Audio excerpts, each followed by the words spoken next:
I'll tell you a story, a real true life story, a tale of the western frontier.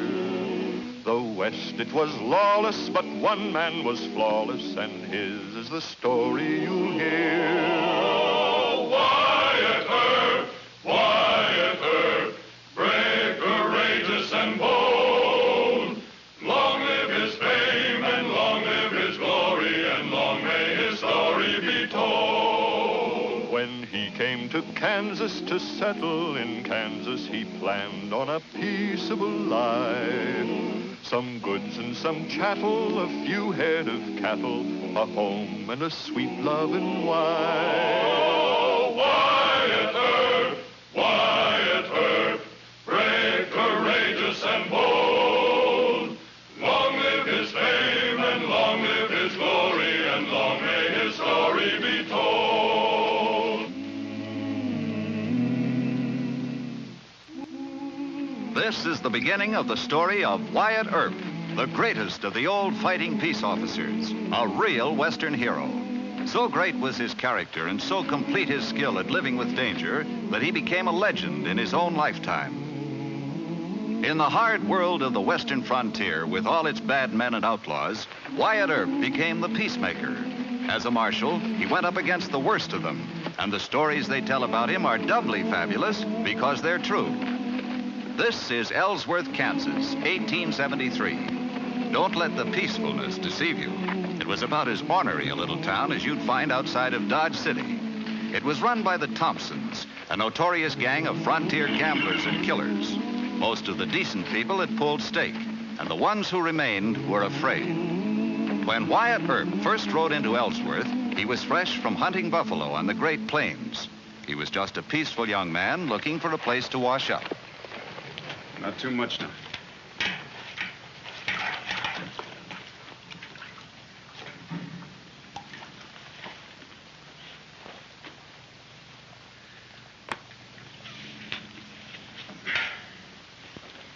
It's good, huh? You got enough? No betting, Dan. No betting, Dan. And remember, stranger, anybody that deals a game in Ellsworth cuts with the Thompsons. Oh, boy.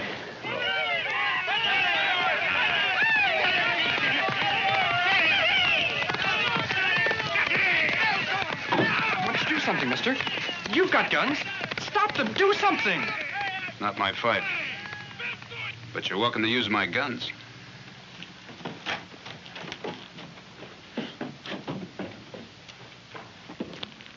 Don't say it. I know what you're thinking. I'm gonna say it. What are you gonna do about this, Whitney? Nothing. Real cowboys I can handle, but not this kind. I'm too old. That's why I sent for young Earp. Young, you say? Well, he ought to be 24, 25 by this time. A real trigger-happy gunfighter, huh? No, he's not a gunfighter. I've known him most of his life, and I've known his folks, too. I'm not even sure he'll take the job. But if he would, it'll make this a better town to live in. What makes you sure he can handle this crowd? He rode shotgun for Wells Fargo out in California. Never lost a dime or a passenger. And when it comes to pulling down a buffalo... I think we ought to leave things alone. I do business with these men. Good business. So do you. If I have to run a newspaper with their patronage, I'll close up. Well, I hope this Earp comes soon, Whitney.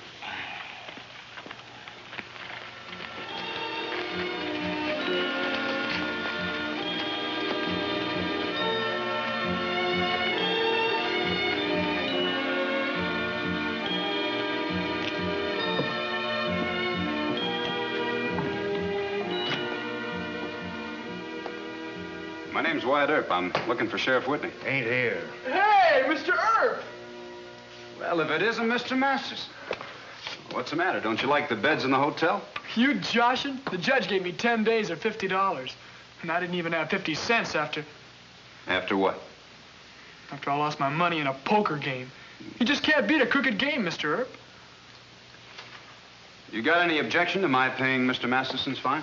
Mr. Masterson. Why, that young rascal, he isn't I worth said it. I'd like to pay his fine. It's your money, mister.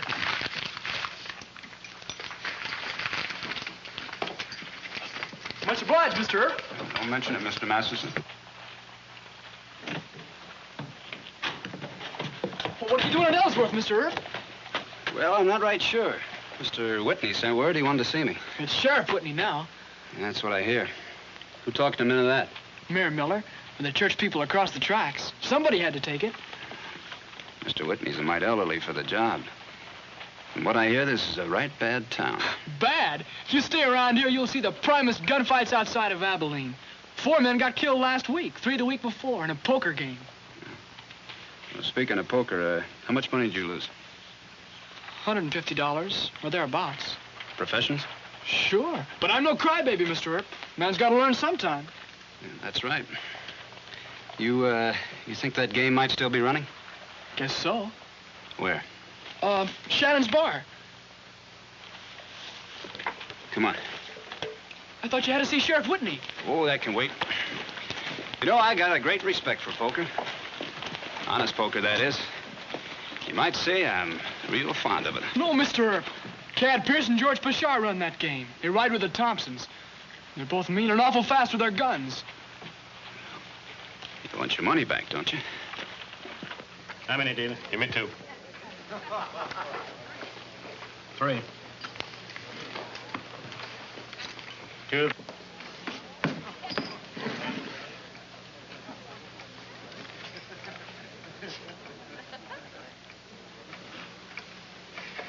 The 2 on the right. 3 queens. Well, that's enough for me. What's the matter? Don't you want to stay to get even? Some other time. You stay out of this. Mind if I sit in? Table stakes, mister. It'll cost you 100.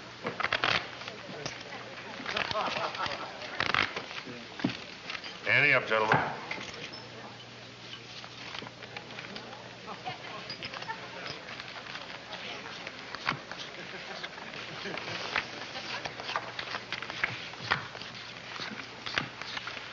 Hold it. You didn't deal me the top card?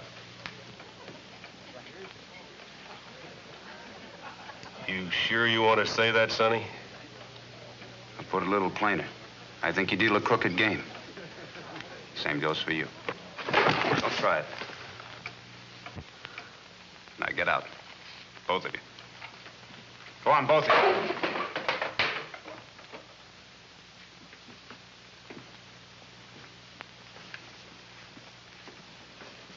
Boy, you sure drew royal flush, Mr. Earp. It's all yours. All I want's my 100 and 150 they took from you. Losers in the game divide the rest.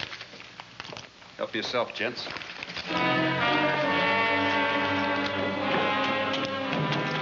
Why'd you let him off? Why didn't you kill him? No point in that. Huh? Well, they stole your money and I got it back. You lost 150? No, not quite that much. How much? $31, all I had. The rest was bragging. Well, now that took real courage to tell me that, Mr. Masterson.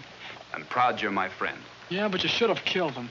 They'll tell Ben Thompson and his brother Bill that you draw fast, but you don't shoot. Well, when a man keeps on pulling his gun, you shoot. But if you get the drop on him and he quits, no. Did you get that from the Bible or McGuffey's Reader? I believe it's mentioned in both. You better check these at the hotel for me. You better keep them on, Mr. Earp. I'm not looking for trouble. Yes, sir. Wyatt, my boy. Mr. Whitney, I started right off to find you, but I kind of got sidetracked. Yes, I know. Say, sit down and rest yourself a mite, will you? I got a lot to talk to you about. It won't take too much persuading to sell me some cattle. Cattle? No, that isn't what I had in my mind. Wyatt, I sent for you to take my job. What?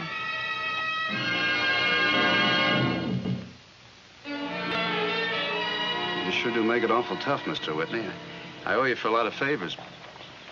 I just don't see me wearing a star. Well, is that so outlandish? I knew your folks back in Illinois. A lot of lawyers in the Earp family. Your father was a judge. That's right. But the Earps have done their share for the law. Anyway, the law out here means trouble. You get enough of that without going looking for it. Well, if that's the way you really feel about it. Yes, sir, it is. Sure don't like to turn you down, but all I want to do now is buy myself a little cattle spread and sit back and watch the steers grow fat. Sounds good. But let me ask you something. Why did you go up against 2 of the best gunslingers in the Thompson outfit? Because they cheated back? I don't think that was the real reason. No? What then? A sense of rightness that was born in you. Some men have it, some don't. Oh, look, Mr. Whitney, I'm sorry, but I just don't want the job. I can't say as I really blame you. One man hasn't much chance to civilize a hoodlum cow town. But if you won't do me the big favor, will you do me a little one? Yes, sir. Get out of Ellsworth real fast. After that gunplay you made... Uh-oh. Ben and Bill Thompson.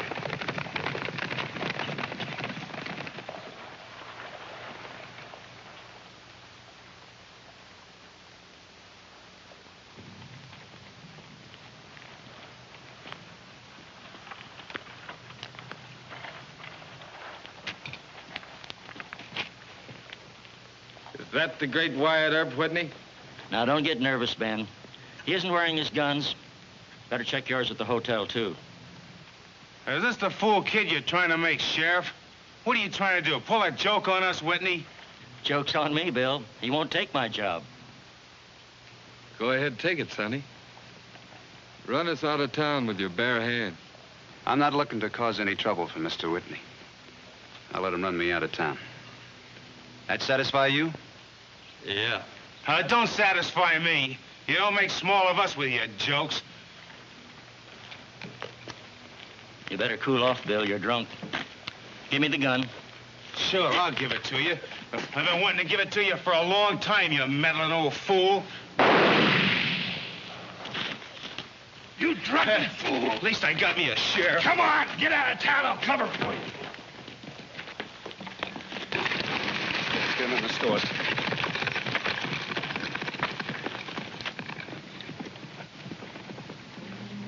Now he wasn't partial to being a marshal, but fate went and dealt him his hand. While outlaws were looting and killing and shooting, he knew that he must take a stand. Oh, Wyatt Earp, Wyatt Earp, long may his story be told.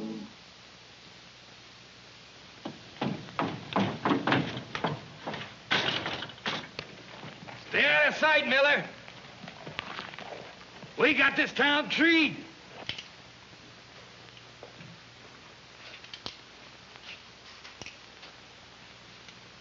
He says he's going out there and arrest Ben Thompson, if he can find 2 guns that suit him.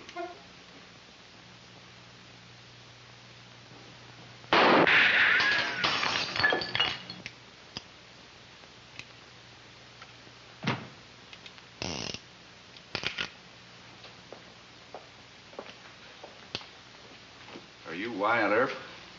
Yes, sir. I'm Vic Miller, mayor. Sheriff Whitney was my best friend.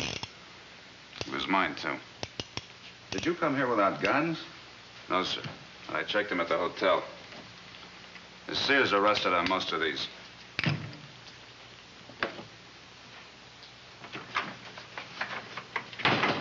I just heard about it. Why the back door, Mr. Crawford? Look, I need help, Mr. Mayor. You could have shot Bill Thompson from behind a fence. You let him get away. The thing to do is form a posse. Ben Thompson's the fastest hand with a Colt and... Oh, let's see your gun. Give it to Mr. Earp.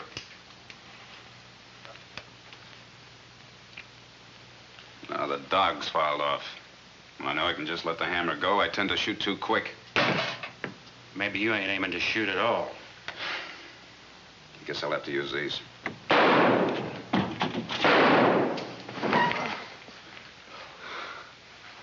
I brought your guns, Mr. Earp. You hurt? Felt like I stopped a couple, but guess I didn't. I'm okay. Needlessly reckless, Mr. Masterson. You could have come in by the alley like Marshal Crawford. 1 minute, Ben said, and he'll shoot up my store. If Earp fires just 1 shot, they'll burn the town. It might be a good thing. Here, you better wear this. I won't need it. I think Mr. Whitney would have liked you to. Hey, Miller! The great Wyatt Earp's got his guns now, so send him out here. Don't walk into that shotgun, Mr. Earp. Shoot quick. If he ain't out here in a minute, I'm coming in and get it. Did you hear that, Earp?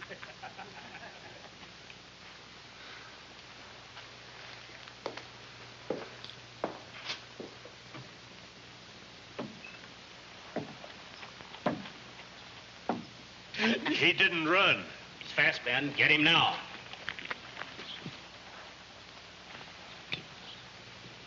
Ain't you kind of foolhardy, son, letting Miller pin a star on you and send you out here? You guys stay out of this, all of you. You've come far enough, Earp.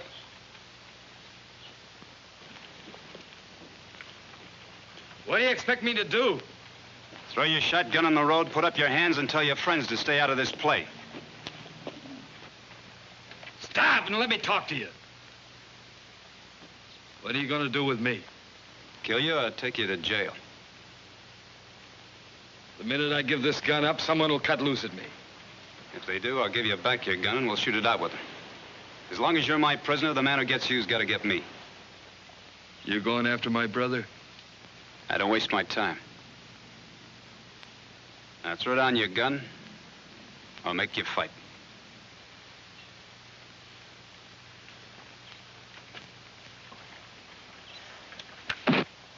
All right, the rest of you men move back.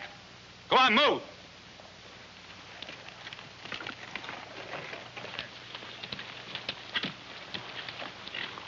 Come on, Ben. We'll go over to the Calibers. I think I could have gotten you. No, that isn't what you were thinking. No? No, you figured I might get you. If you had, my men would have shot you down. Yeah, but you'd be dead. Then who'd look after your brother, Bill? What are you, a mind reader? Nope. But I got brothers, too. I can understand how you'd try and save them from the rope if you could. Well, I'll be.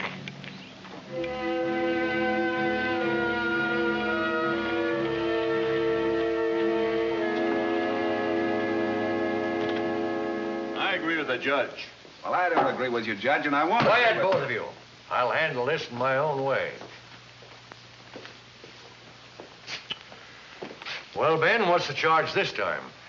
I guess we better let the new man speak his piece. He's the one that arrested me. All right, son. His brother Bill killed Sheriff Whitney. Ben helped him get away. That makes him accessory to the murder. Bill did this, not Ben. Why didn't you organize a posse and go after Bill? That'd be kind of stupid, sir. Oh, it would. Yes, sir. You just put Ben in jail where he belongs, and Bill's bound to come back and try to spring him. When he does, I'll arrest him, and you can hang him. Oh, now I ask you, Judge. Is that legal? No, it'll lower the dignity of this court. Your dignity. Mr. Earp arrested Thompson at the risk of his life. Order. I know how you feel, Mr. Mayor. Mr. Beebe, what do you say about this? Well, I think Ben ought to be fined for disturbing the peace, and that's all. Well, Ben, you agree to take your crowd out of town right away? Sure do. All right. $25 fine, $3 costs.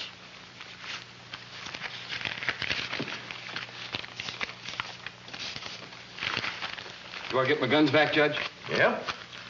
Sheriff, what's your name? Return Mr. Thompson's guns to him. Court's adjourned.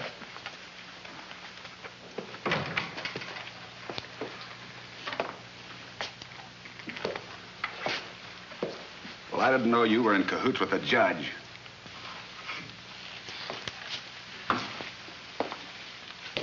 Don't put him on till you get out of town. Of course not. Promised the judge, didn't I? Come on, we're riding.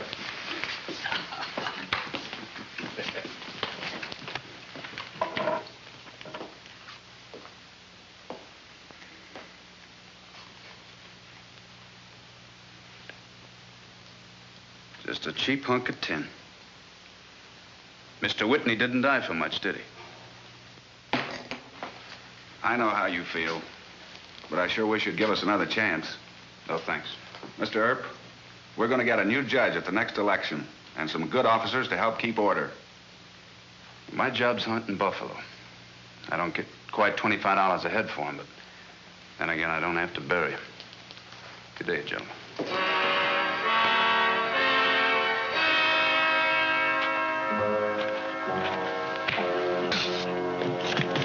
I'll learn you not to call Ben Thompson Yella.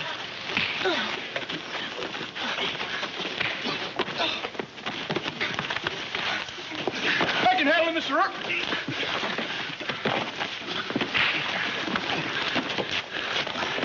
it up again and I'll hurt you. You're under arrest. Who is it?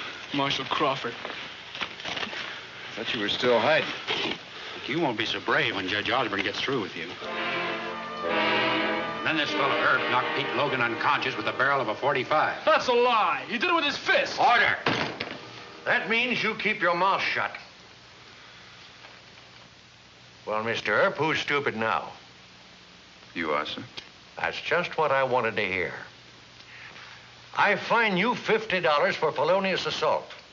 And I sentence you to 30 days in jail for contempt of this court. That's the law for you. Mr. Earp ran your friends out of town single-handed, so you got... Shut up! You get 15 days in jail. For what? Vagrancy. Lock him up. So they call this justice. He started bragging that Ben Thompson had left several gunslingers in town to take care of you. So I asked him why Ben didn't stay himself. Now, is that vagrancy, Mr. Earp? Nope. Well, just what is vagrancy? Well, if you're playing poker and you win, you're a sporting man. But if you lose, you're a vagrant. So you're in jail for being honest, and I'm here for being poor. Now, what kind of law is that? Just the Ellsworth brand. Oh, but it could have been a lot worse. How? Well, they could have caught you drawn to an inside straight.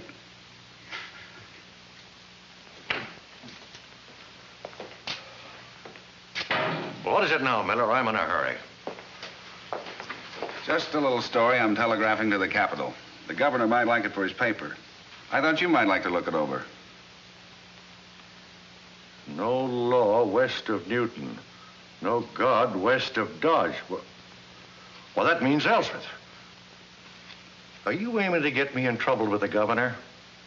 I don't think you've got the nerve. Until today, I don't think I did have. Shyster Judge. The law on Ellsworth is a farce. Well, that's libelous. No, that's blackmail. Well, what is it you want? Wyatt Earp and young Masterson.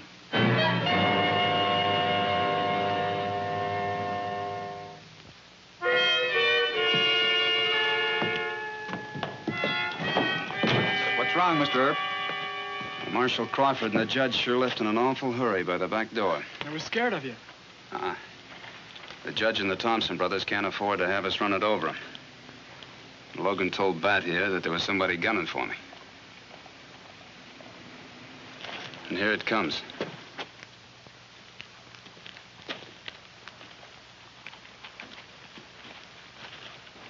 Get away from me, both of you. Go on.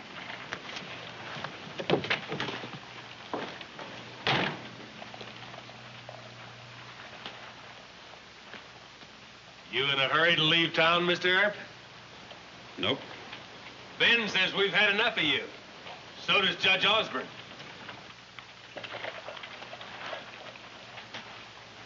What do you think? Get out.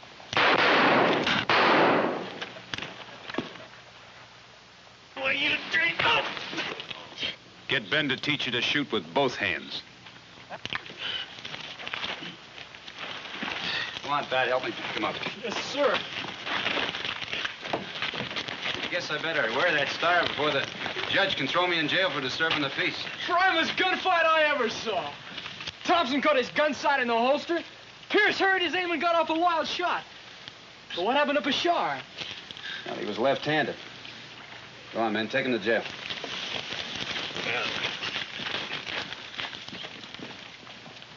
Much as I hate losing good customers, Mr. Earp, it'll be a pleasure having you around. Can you imagine that? The odds were 3-1 against you, Mr. Earp. Well, let's forget about gunfighting odds, Mr. Masterson. But I've noticed that you give very little thought to the odds in poker. Why, do you realize that the odds against your drawing a straight flush are 65,000 to 1? And in drawing to one pair, the odds against your improving that hand are 360 to 1. Oh, it's a risky business, poker.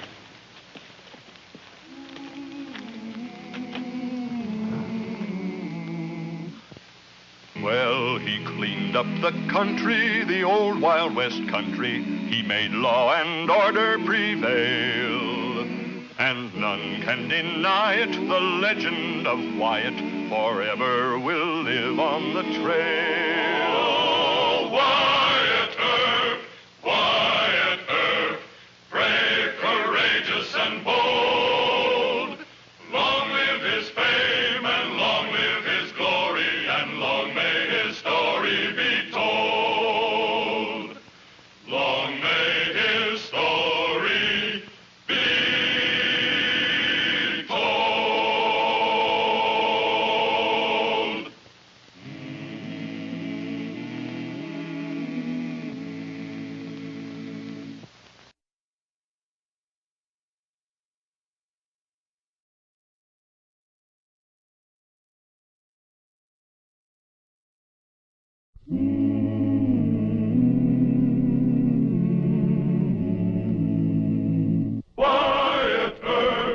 Wyatt Earp, brave, courageous, and bold. Long live his fame, and long live his glory, and long may his story be told.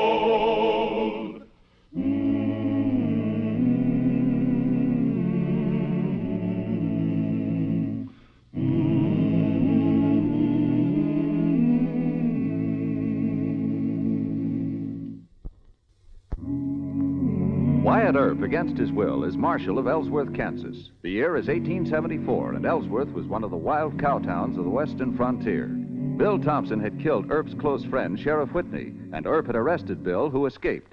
This pursuit of Bill Thompson was the key to Wyatt Earp's success in Ellsworth. Wyatt, I put this ordinance through because you insisted. But it's a new and radical idea. Well, I'm a new and radical peace officer, Ed.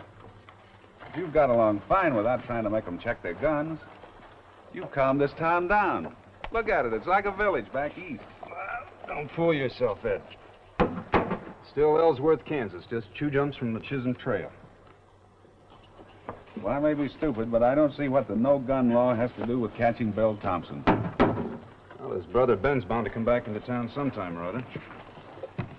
Oh, you mean to decoy Bill by throwing Ben in jail? That's right. But that's not the only reason for the no-gun rule. Packing guns in town is a tradition with the cowhands we got to break. But it's an old tradition, Wyatt. They feel they have to go armed in self-defense. Sure. But like all our old customs, it just isn't logical. If they're not wearing any guns, nobody's going to shoot at it. It's the code. Shooting at a man that isn't armed is like shooting a fellow in the back. Just isn't done, right? Yes, but you can't change a cowhand. You'll see. Howdy, gentlemen. Howdy. That mean a man can't pack a gun in this town? That's right. I've set up check racks at the saloons, the hotel, and BB's store. We posted signs like this all over town. We're trying to keep you healthy. They tell me you're pretty good. But you're not good enough to enforce that stupid law. Not in Ellsworth. Easy now, mister. I'll let him talk. I've been carrying guns since I was a kid. Got to be a habit. And I aim to keep on carrying them. Well, not in Ellsworth, mister. You and your friends start to the nearest check rack. Now.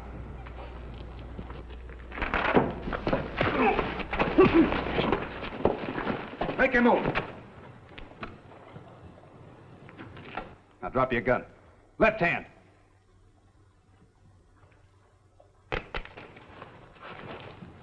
You know where the jail is? Start walking. Pick up your hat. Get the guns in.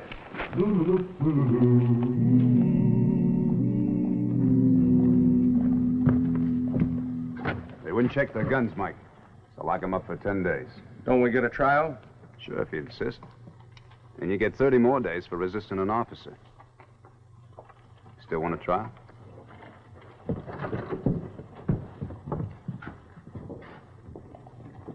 Mr. Earp, sir. This is Miss Abby Crandall. She wants to... Miss Crandall, meet my friend, Marshal Wyatt Earp.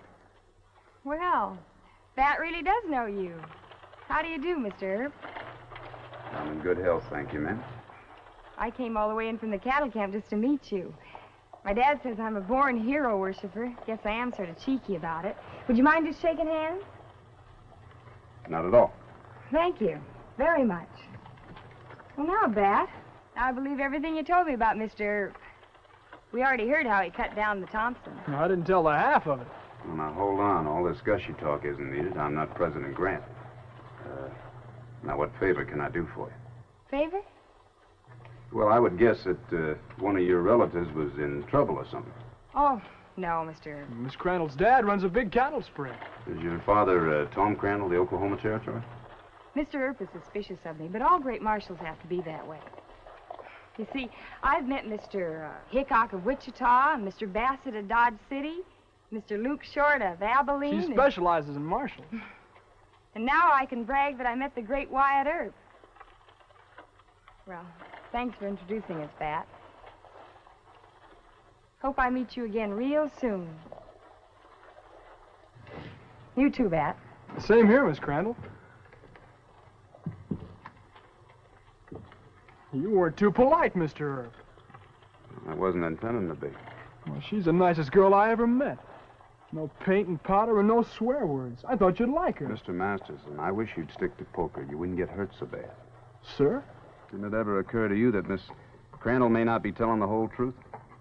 No, what do you mean? Well, she smiled with her mouth, but there wasn't any smile in her eyes. Didn't you notice that? No. And that story about her riding all the way into town just to shake my hand. Huh? Well, you're famous, Mr. Earp. No, that's just local notoriety, that's all. Well, I'm not trying to say that she's going to lead you into a life of shame. A life of shame with her? Why, Mr. Earp. Why, Mr. Masterson. You know, I think the time has come for you and I to have a serious talk. Excuse me, Wyatt. I just heard the new prisoners talking. They say Ben Thompson's in town. Where? The Red Dog Saloon.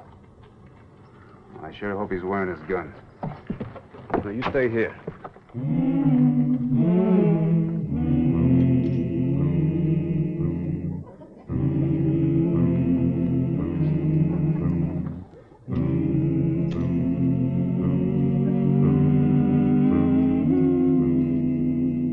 Hello, Wyatt.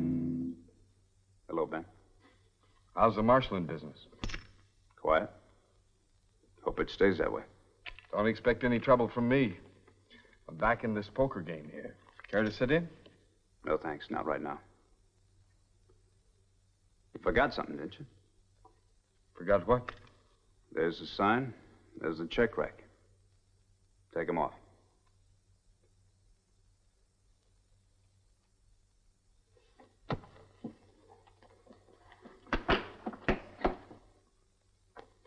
Now let's go see the judge.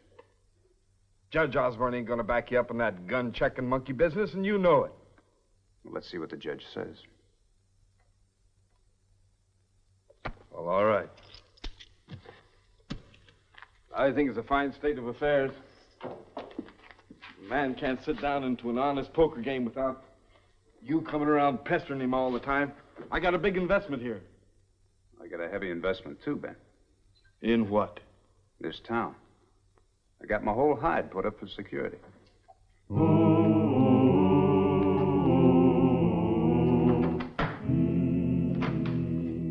T, we asked Judge Miller to come in a minute? Yes, sir.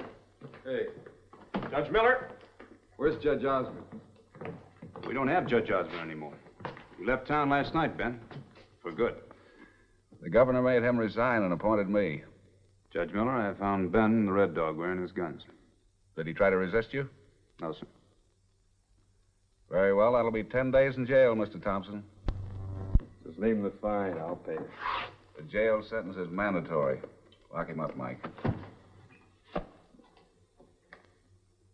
This is the second time you've tried this trick. You don't want me, you want my brother. That's right. You think Bill's fool enough to come walking into a trap like this? Twice now I've let you run it over me, Wyatt. Next time I'm gonna gun you. I'll keep that in mind, Ben. Put him in a clean cell.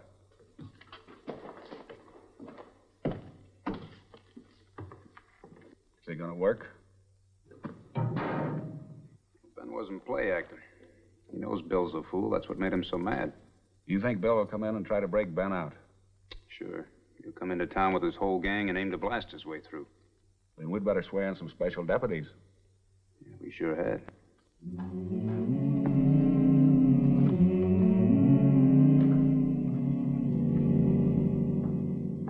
Here are the deputies. Oh. Why, do you know all these gentlemen? Mr. Daly? Mr. Davidson?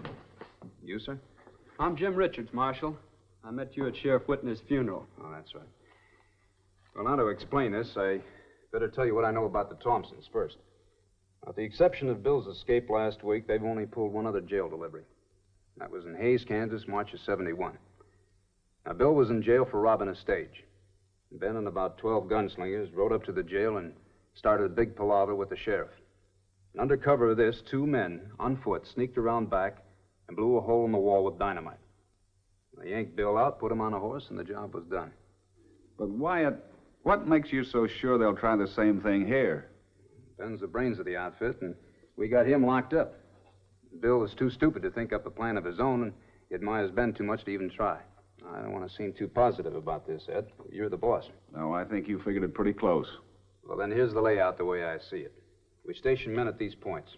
Here, here, and here. We let Bill make his fight talk right here. But we don't do any shooting until the dynamiters are spotted. And I hope we can drop them, and by that time... Mr. Earp, can I see you a minute? Yeah? It's Miss Abby. She's outside. She told me something you should know, sir. Gentlemen, you go ahead and pick your stations. Bat's got something that might be important. All right, Richards, you take this station here. Daly, you're here. Does it believe me now? Sure it does, Miss Crandall. Look, I only want to help you. Maybe I did sound a little too romantic about peace officers, but I recognized Ben Thompson when you were taking him to jail. I could identify him. All right, now just let me get this straight. You think it was Ben that pulled that Wells Fargo job in Topeka? She saw Ben and the others before they put on their masks. Just give me one good look at him, Mr. Earp. Are you still afraid I'm trying to lead Bat into a life of shame? Well, that was a joke. It shouldn't have been repeated. And I apologize. Then we're friends? It's no use, Bat. You rode shotgun for Wells Fargo, Mr. Earp. Don't you want to solve... You said enough already, Mr. Masterson. Yes, sir. Do you mind if I frisk you? What? You're wearing pants, aren't you? Mr. Earp. You say you want a close look at Ben Thompson. Well, all visitors in there must be searched. All right.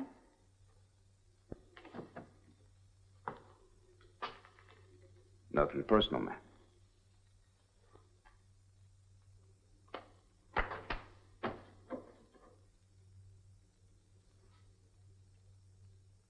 All right, we'll go see Ben.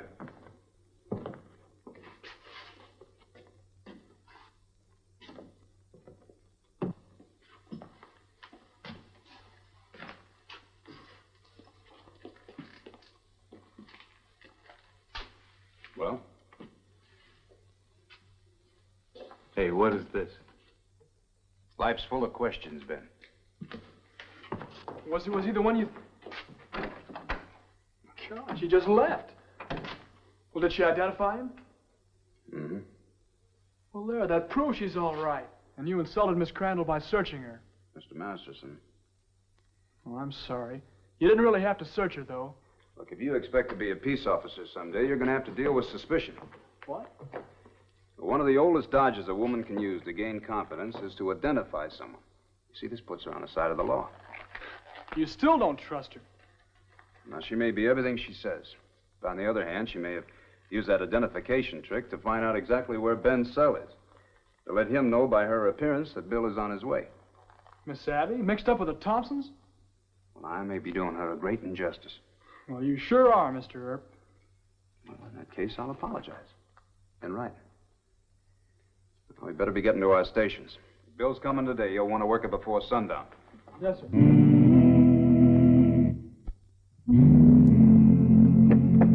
Mr. Earp, we're coming. So quick? Are you sure? Yes, sir. I saw them stop to get organized in the picnic grove. Well, you better go tell Judge Miller. Wait. Remind him we don't want anybody killed. They'll give us no information dead. Tell him not to hurt Bill's horses, huh? Yes, sir.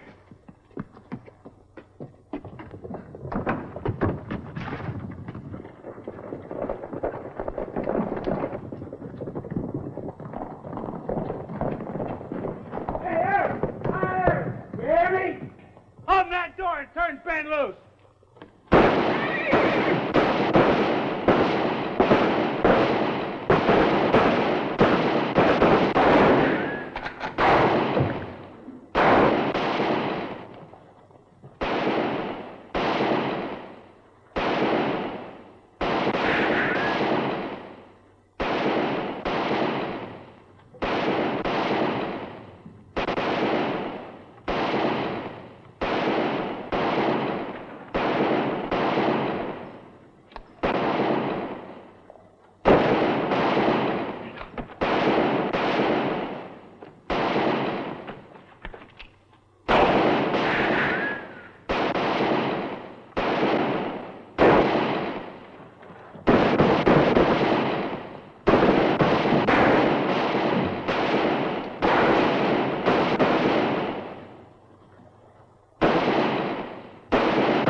no use, Bill. We got 2 men down. Deputy's got it from the roof. I'm going to take the men out myself. Get out of my way.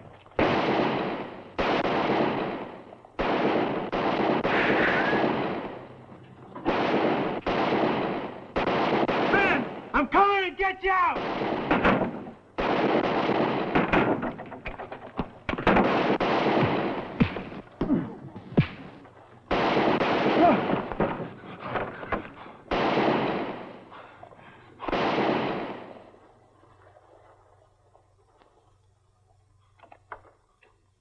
Pick up the guns. Teague, get in there. Go on, Teague, bring the keys. Bill, you stupid idiot. Go on, get in. And take real good care of him, Ben.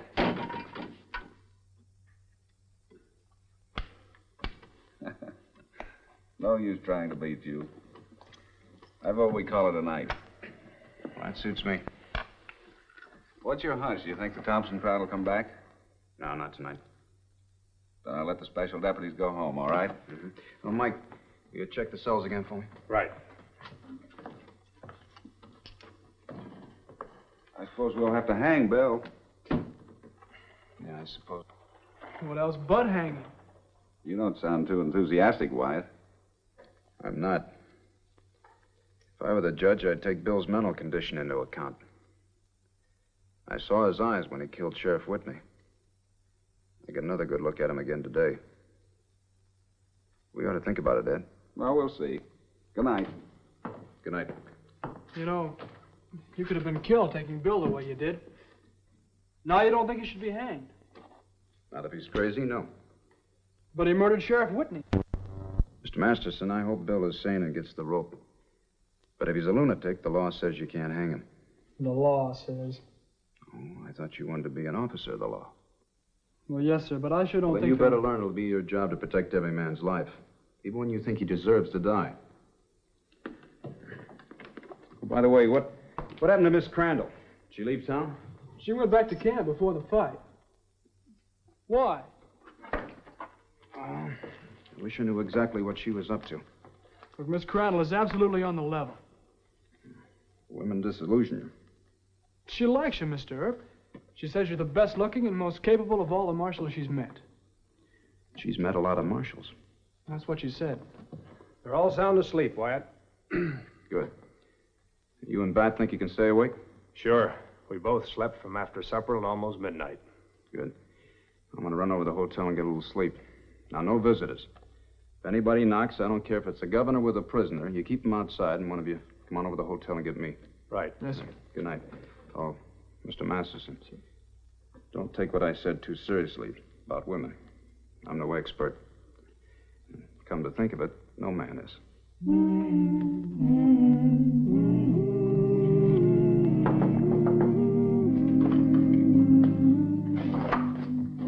Let me in, quick.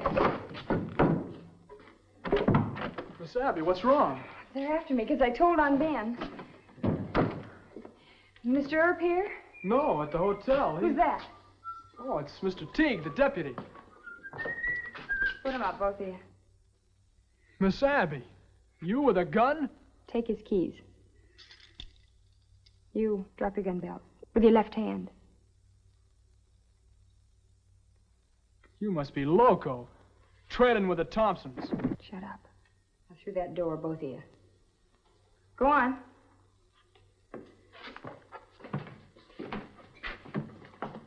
Good girl. Open up that door. All right, you two inside. You better tie him up and gag him. Nah, strangling's quicker. Ben? Get over there. You outside, you idiot. Any more of that, and I'll leave you right here in the cell. Why don't we? I don't like you. You've done a good job. Now, where's the marshal? He's at the hotel. The horses are right around the corner. We better get out of here fast. No, we got business first. What do you mean? I promised to gun Wyatt, and that's just what I'm going to do.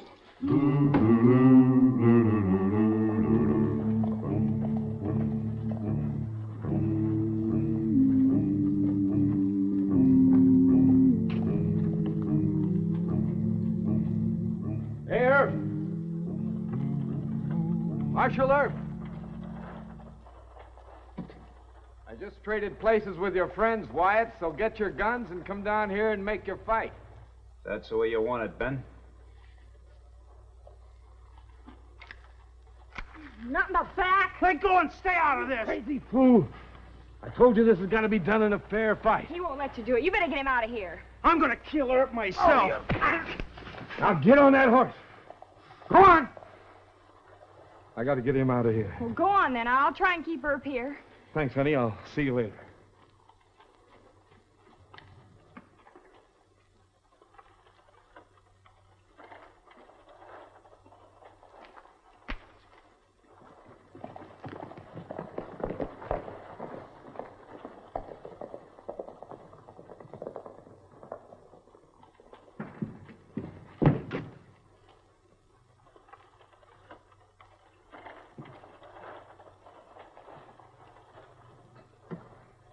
Bill wouldn't let Ben make a fair fight.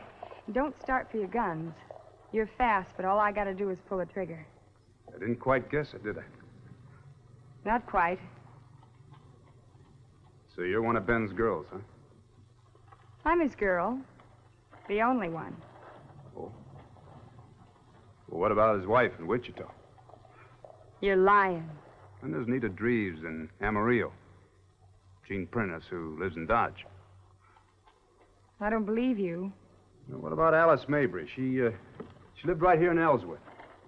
She went to Denver and killed herself when Ben left her. Oh, Ben gets around living his kind of life. It comes in handy having a lovesick girl like you in every town in the circuit. No, I did guess you wrong. I thought you had brains. But to think that Ben Taunton cares for you is just plain stupid.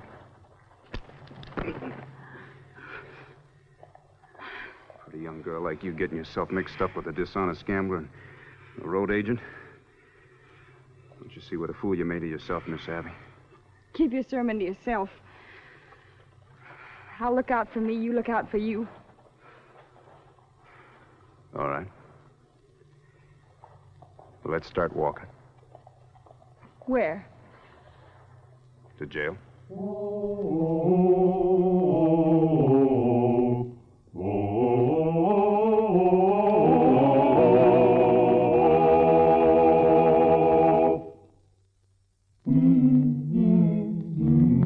Women. I know them now. Well, now, Mr. Masterson, that is a reckless statement. They're subjects that can occupy a man all of his life. Yes, sir. What's going to happen to Miss Abby? Come here and I'll show you.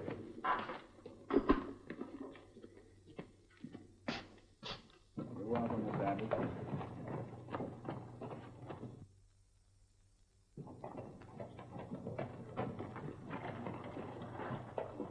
Hey, is Judge Miller turning her loose? Mr. Masterson, when a woman is young, she's too young to know right from wrong. And if she's pretty, well, then there's no law of man that can touch her bonnet strings. Yeah, but didn't you raise a holler, Mr. Earp? No, I didn't. I got other things more important on my mind. There's an insane killer running loose, and this time when I arrest Bill Thompson, he's going to stay locked up.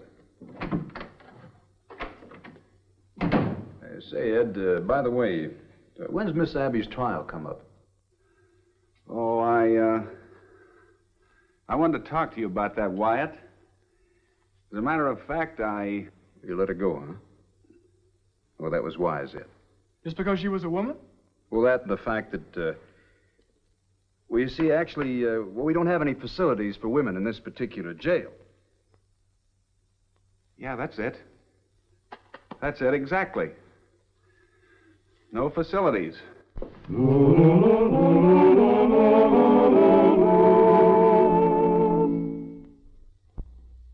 Well, he cleaned up the country, the old Wild West country. He made law and order prevail. And none can deny it, the legend of Wyatt forever will live on the trail. Oh, Wyatt Earp, Wyatt Earp, brave, courageous, and bold. Long live his fame, and long live his glory, and long may his story be told. Long may his story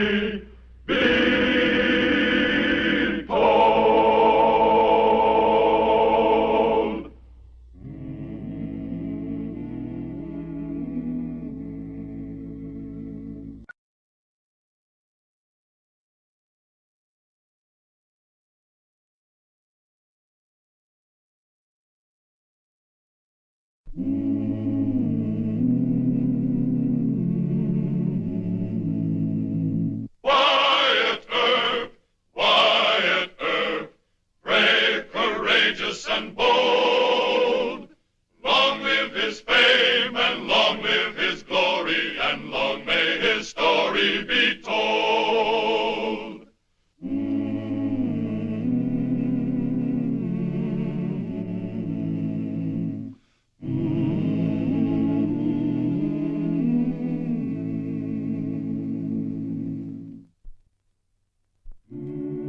The major problem for Wyatt Earp, now that he was marshal of the cattle-loading town of Ellsworth, Kansas, was the Thompson brothers.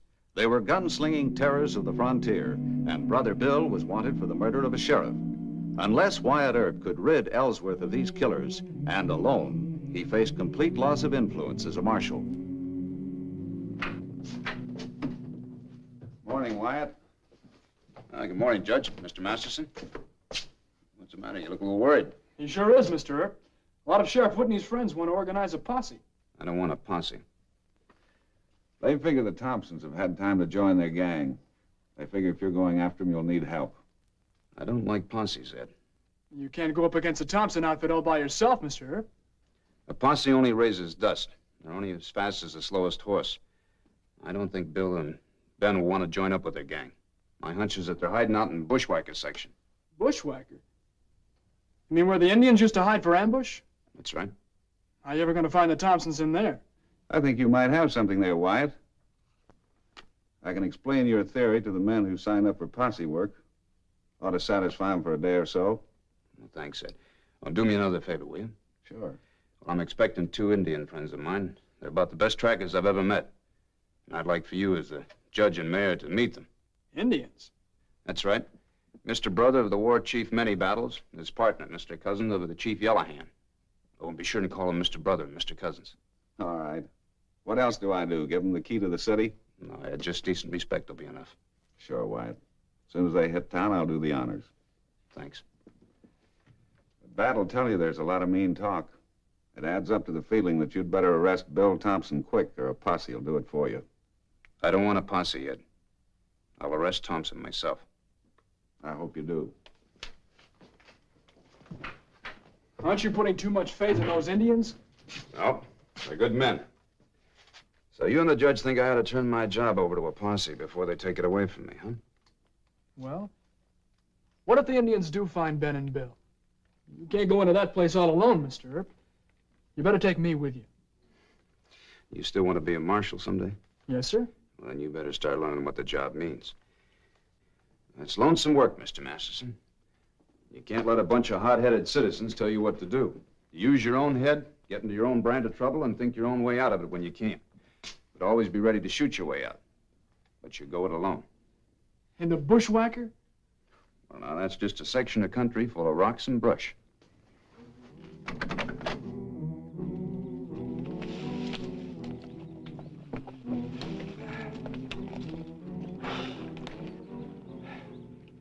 Good old Bushwhacker. One of the nicest hideouts we ever found, huh, Bill? We should have brought the boys with us. Nah. Why don't you drink some water for a change? Now, if Earp comes in here after us, you're gonna wish we had more guns. Earp ain't gonna come in here. Even if he guesses which direction we headed, he ain't gonna come in here. He's got more sense. And what if he did? Hey, you hear anything?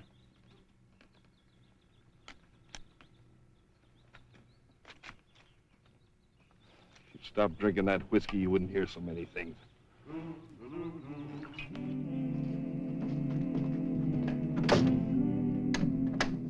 Lehaya. Lehaya. Lehaya. Mr. Brother, Mr. Cousins, shut the door. Come in. Mr. Brother, you sit there. Mr. Cousins, you take that chair. Joanini, Merkin. Mr. Brother, crack joke? He says, Mr. Earp, first time we treated like American. You tell him it's a good joke. But it's a little sad, too. As I mentioned before, it's a good bet that the Thompsons are holed up in Bushwhacker. You and Mr. Brother know this country. Bushwhacker? Yes. Good ambush. Got many good scalp there. Nagaling Bacaldo, Ihiaje, Bushwhacker. Long knife, Waitgen, Bikakachihi. He says he guides soldiers to White Cap, Johnny Rep Camp one time. Bueno, long knife, Mogdagus. He says, soldier loose fight. I heard about that. I'll explain about these in a moment. Now, I want you to find Ben and Bill Thompson for me. I want you to move like dead men's ghosts. And I want you to be heard or seen. And you'll be very careful not to get hurt. The Thompsons are killers. They're very quick with their guns. Now, as to these loops of rope, I want you to take these with you. You men wait here. I'll go talk to Marshal Earp. Earp's just stalling, Ed. We want Bill Thompson. And a posse can bring him in. There's a delegation outside. I know, I see him. They don't trust those Indian friends of yours. They want a posse, and they're pretty bad-tempered about it. How's your temper, Ed? Well, I think you're being unreasonable about this. It's no good just to say that you don't like posses and want to handle the whole thing by yourself. They knew Sheriff Whitney. They were fond of him. I was fond of him, too. And I want Bill Thompson for his murder just as bad as they do. I know that, Wyatt, but you're being high-handed and arbitrary. This is my business, Ed, and you hired me to run it. Well, at least go out there and explain your position. All right.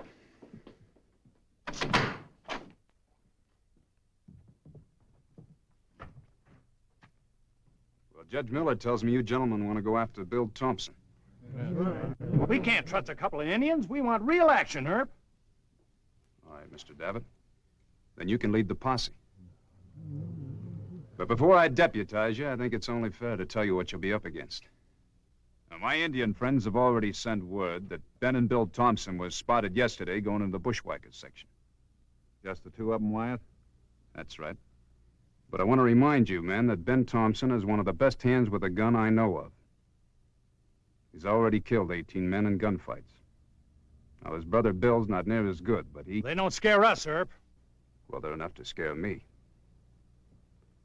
Now, have any of you men ever gone to that tangle of brush and rock before? Well, a whole Union outfit went in there a couple of years ago, as Judge Miller may recall.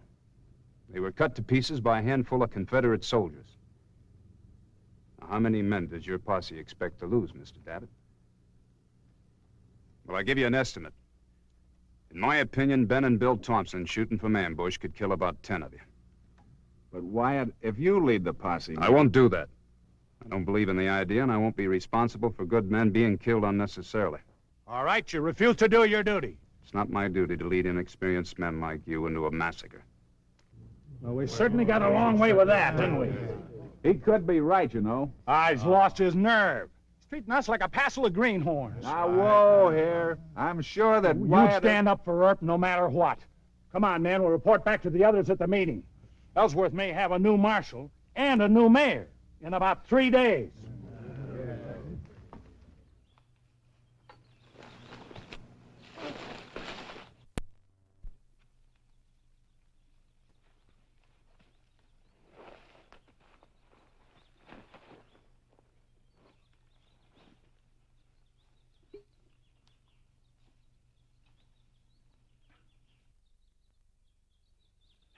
Ben. Wake up, Ben. Look it. It's Earp. He's found us.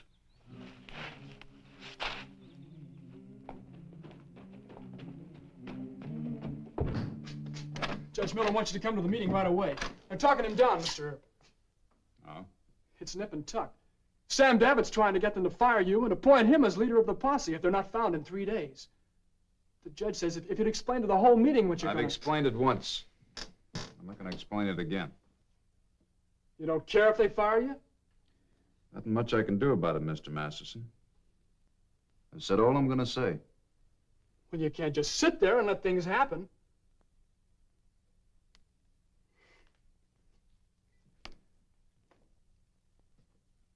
They're calling you a coward.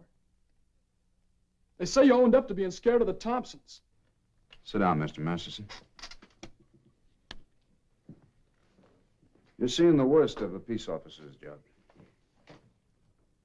You sit still and wait. It's going to be dark before I hear from Mr. Brother and Mr. Cousin. In the meantime, I'm a coward, or I'm fired. At that town meeting, we'll just sit and talk. It just isn't fair. Well, what would you do? Lead a posse into an ambush, let a couple of them get their head shot off? Well, what else? What if the Indians do find Ben and Bill? It'll still take a posse to get them out. You can't go in there alone. Yes, I can.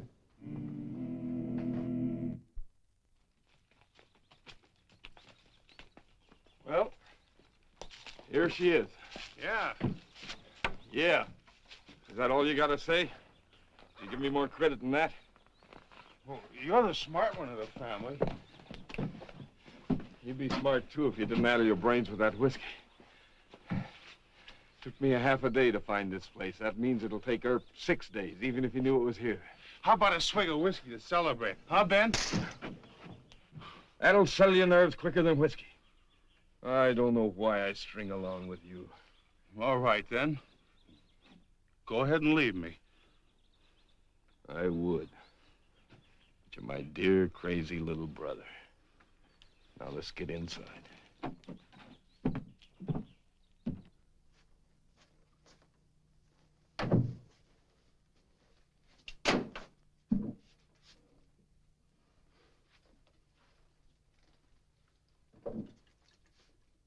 Still got some coal oil left. Where are the matches?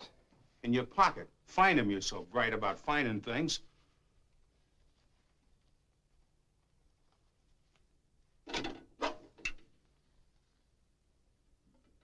It's the first time we've ridden in here since the war, huh, Bill? What's the matter with you?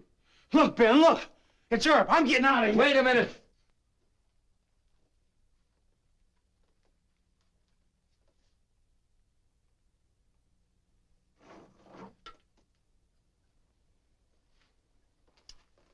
Moccasin tracks.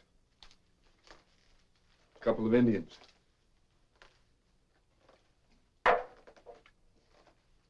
Earp must be hiring them. But we can't stay here, Ben. They'll tell them just where we are. That Earp. All the sneaky, underhanded tricks. He's trying to work on me. On you? That's for me. And I ain't staying here and being cornered by Earp and his posse. Bill! Use what few brains you got left. Yeah. Maybe I'd better. Yeah, maybe you'll turn me into Earp. Turn you in? Look, haven't I always kept the law off your neck? You're my brother, and I'm stuck with you. Just the same, I'm getting out of here. Bill!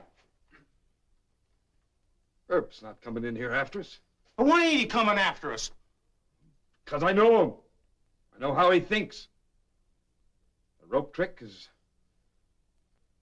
just to scare me into turning you in. Scare you? That's me he aims to hang. And that wouldn't make any difference to me. Had to kill a lot of men getting you out of trouble. Besides, what would Mom think if I...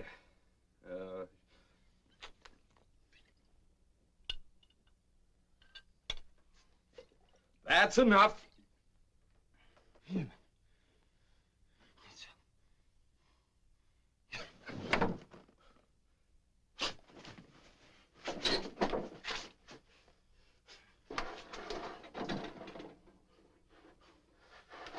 Oh, for gosh sakes, Bill. What's the matter now? I've been having a bad dream. I saw Mom. Why don't you go back to sleep? No, Ben. Honest, I saw her. She came to warn me. I ain't lying. It ain't the whiskey. Mom don't trust Wyatt Earp. She told me he'll make a fool out of you if you trust him. And he'll put me on the gallows. How did Mom look in the dream? Just like in her coffin. She was wearing the white silk dress that you brought her just after we held up the Abilene stage. Please, Ben, I can't stand here no more. Let's go hide in the old still. All right, we'll go. Start now? Yeah, get here. Give me that.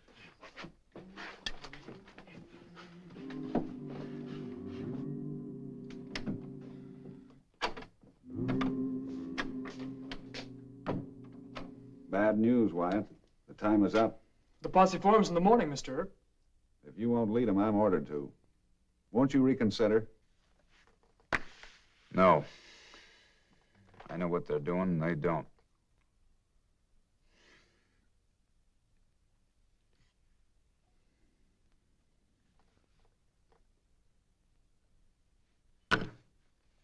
Thanks for standing by me, Ed. I'm very sorry, Wyatt. This town's losing a good marshal. Hey, it's Mr. Cousin. Let him in. Oh, Mr. Cousin, it's good to see you alive. Where's Mr. Brother? He stay near Still, Mr. Herb. Thompson's moving to Still after dark. Which Still? I make picture. Moon here. River here. Whitecap north. Still here. Johnny Reb make whiskey in it. Yeah, Buzzard's Roost. The old Ku Klux Klan hangout. Good work, Mr. Cousins. Mr. Masterson, see that he gets a fresh horse and a good one. Yes, sir, but what are you going to do? Just get the horse. Thank you, Mr. Cousin. You can tell Mr. Brother that your debt to me is paid. Thank you. Those Indians must have owed you a lot. No. I sent a telegram to the colonel at Fort Leavenworth vouching for them so they could sell the Army horses. It cost me $1.25. You mean they tracked the Thompsons just for that? No, Ed, I also call him Mister. You're not going out now. It'll take over an hour to round up the posse. Ed, I told you, no posse. But the time is up. I don't care whether it's up or not. Wyatt, it's suicide to go in there alone. Maybe.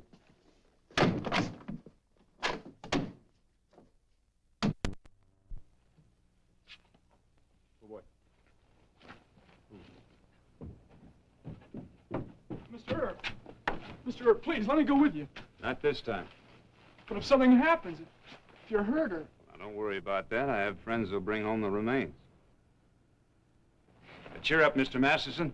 I don't think Ben Thompson will be any faster in the draw than usual.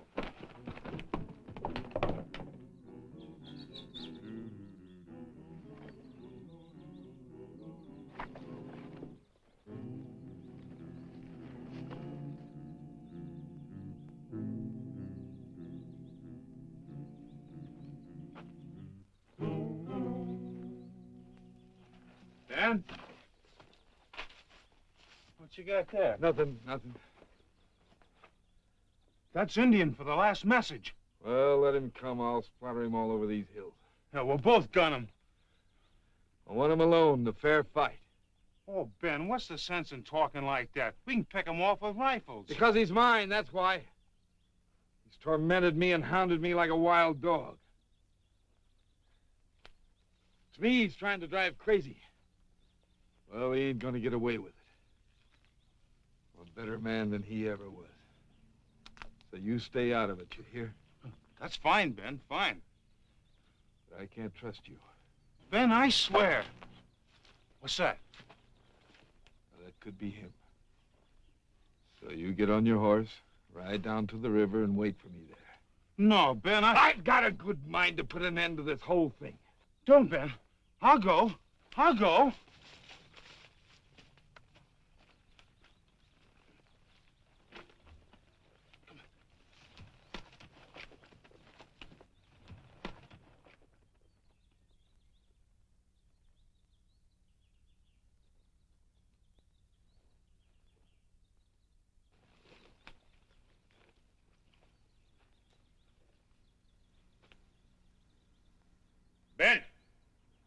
Ben Thompson.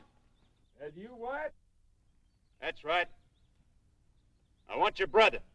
Bill ain't here. You got a posse with you? No. I came alone. Well, that's just the way I want it. I'll be right out.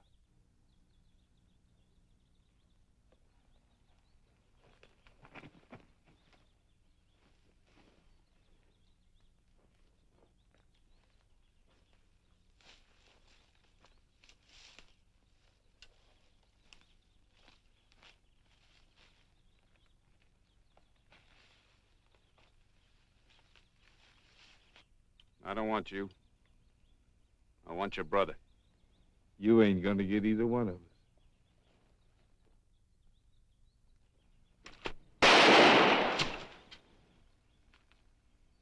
Hold it! You're not very fast with your left, Ben. I don't want to have to kill you. Bill got away.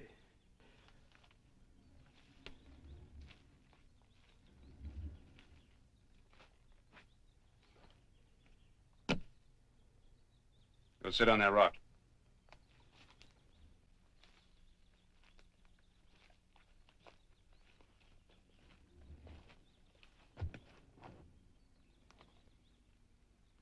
You got a cut artery. No sense in your bleeding to death.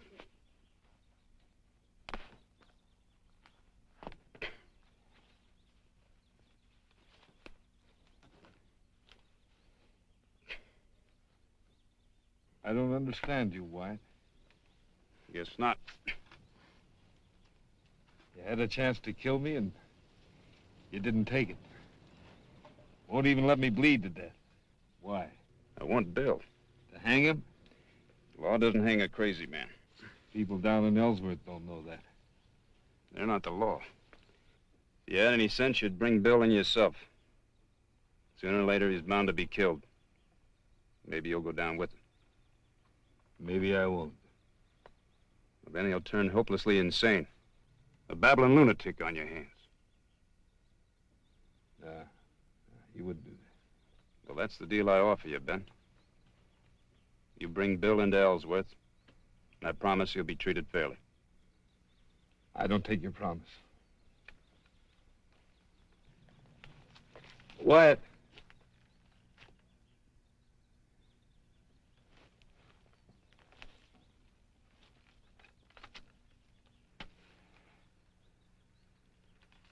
All right. All right, you've made yourself a deal. I'll bring him in. See you at the jail, Ben.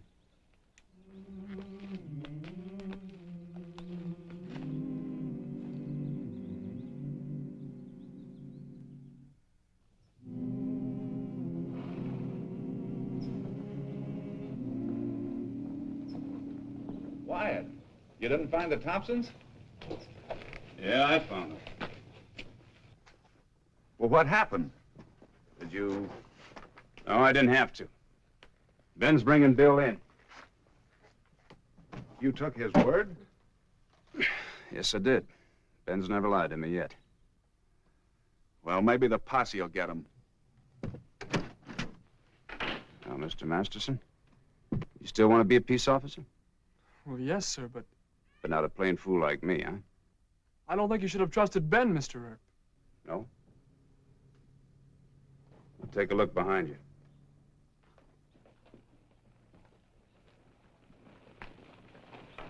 Well, you're right prompt, Ben.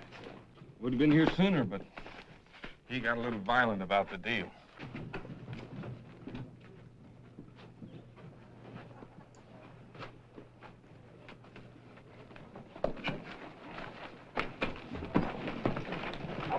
Now, Bill, you're sick in the head, and this is the best thing for you. I give the marshal my word, and he give me his. Put him in a clean cell, Mike. Make him real comfortable.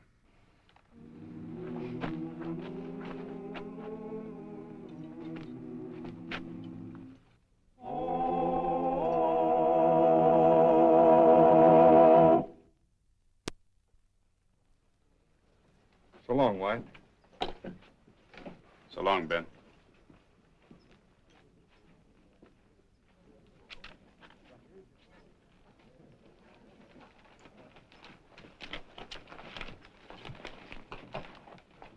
You were right all the time, Mr. Earp. Sure. I could have been just as right and got killed. Or just as right and got fired. Yes, Mr. Masterson. I'm now a great marshal again. Well, that's the end of school for today.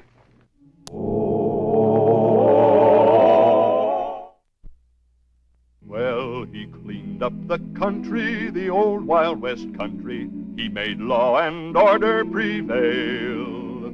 And none can deny it, the legend of Wyatt forever will live on the trail. Oh, Wyatt Earp, Wyatt Earp, brave, courageous, and bold. Long live his fame, and long live his glory, and long may his story be told. Long may his story be told.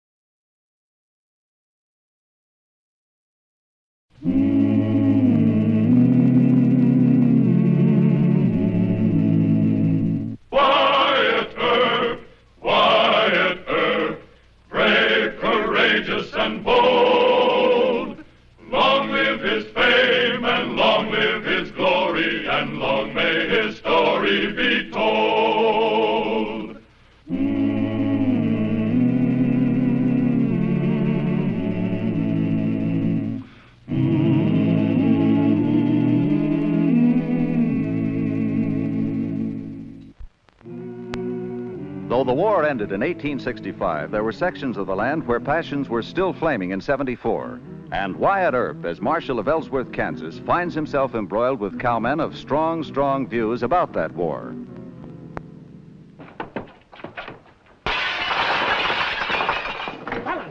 Oh, Marshal Earp! Marshal Earp!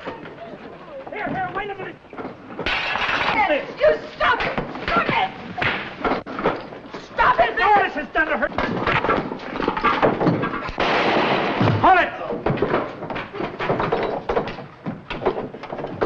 I'll shoot the next man that moves. You're all under arrest. The law says you gotta check your guns, and you all know that. Mike, take the guns and start into jail. All right, everybody put their guns on the table here. Move.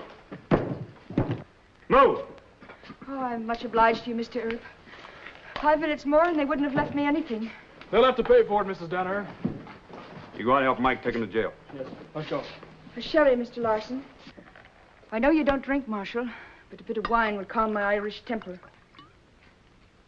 What started all the trouble, man? They're still fighting the war between the states. All those cowhands were Southern men. They wanted me to move General Lee from my parlor in here. General Lee? Oh, a picture of him. They called her a traitor. You better clean up. Yes, ma'am. I can't understand it, Mr. Earp. My dear departed husband was a Confederate veteran. He died last year, God rest him. Len wanted to forget the war. So do I. Well, ma'am, folks aren't all that sensible. But these men that drive the cattle up from the south, they still carry the stars and bars. Why is that? Well, some of our Yankee politicians weren't good winners. They rubbed it in everywhere they knew how. Give a cowhand a pint of whiskey and, well, he starts remembering his grievances. But am I the one to pay on that account, Mr. Earp? No, ma'am. I'll collect the damages for you. Mr. Lyson? Yes, sir? How much do you think it'll cost to put this place back into order? Oh, 2,000 or 3,000. 3,000, huh? Oh, don't be asking a Swede. 1,500 is the Irish of it. Mrs. Danaher, this is business. 1,500, Mr. Earp. I'll see that you get it. I'll have a talk with Judge Miller. Lord love you, Mr. Earp. Good day, ma'am.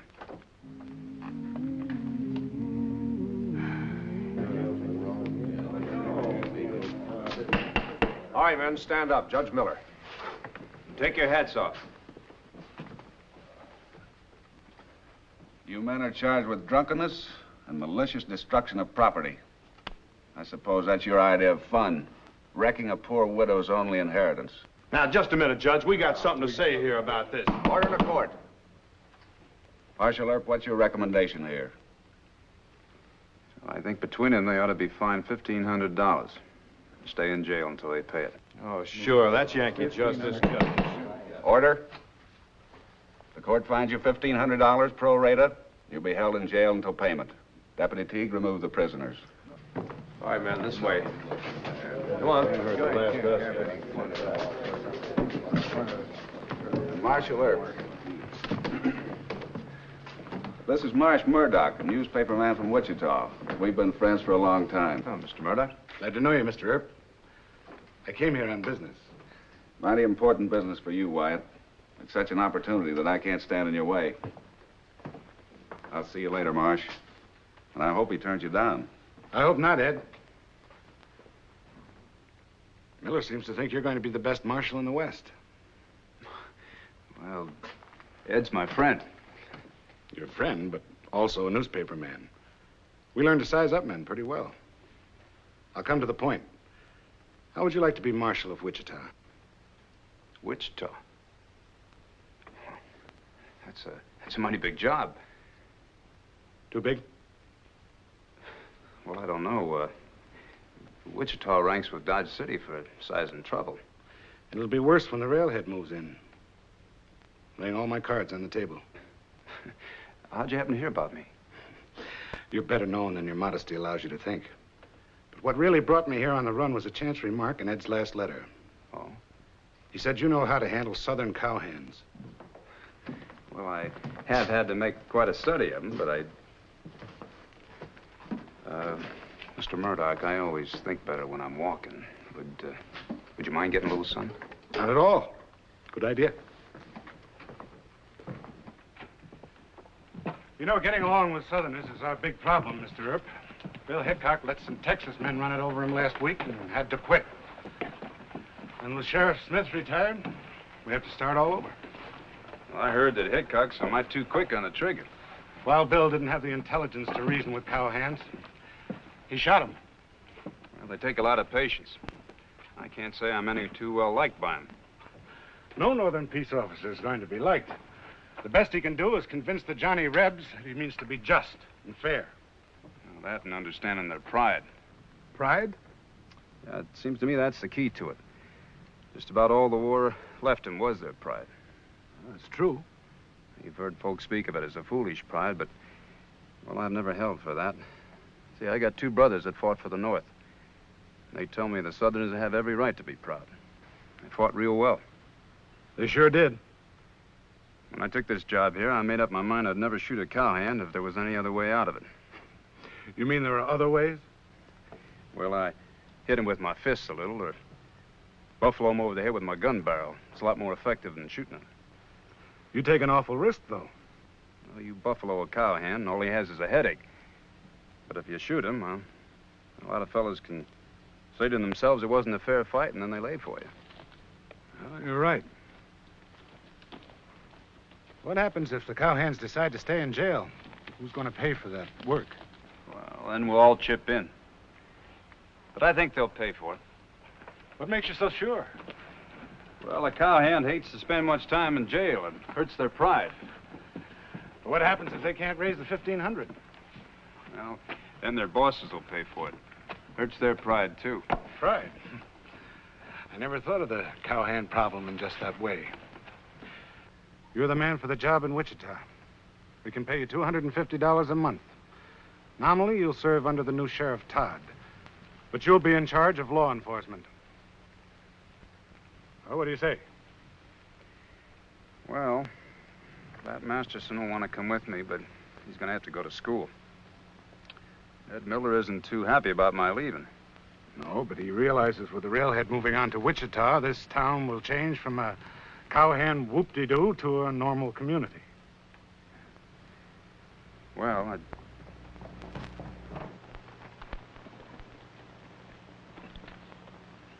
You Wyatt Earp? That's right. Where's Judge Miller? Who are you? Rams is the name. Kirby Ramsey. You got some of my men in jail. We want to talk to you and the judge in private. All right. First, you ride over to the jail and check your guns with my deputy. I think not, sir.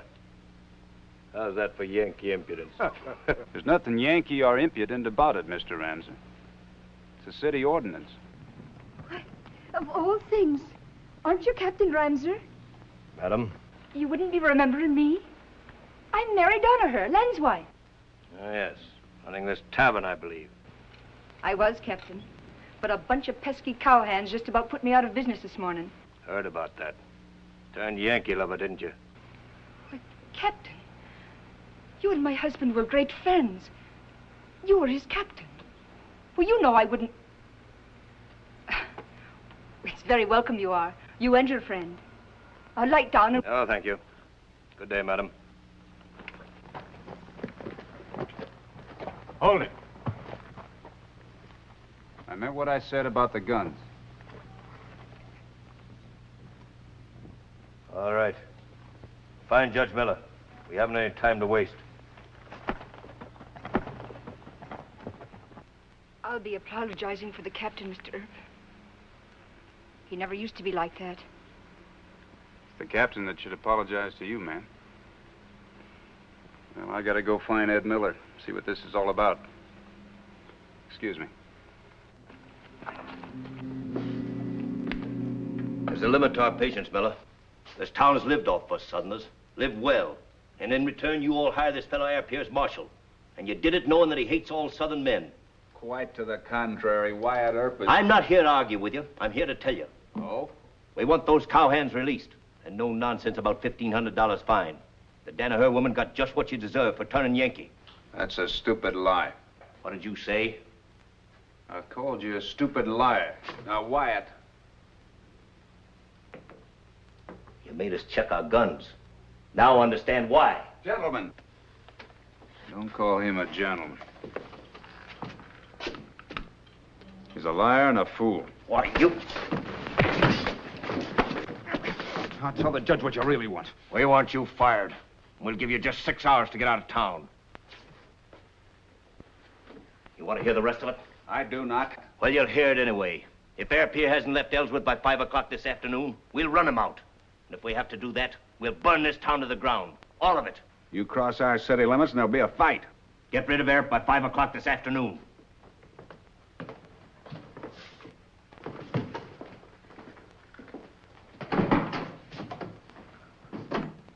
The Civil War all over again.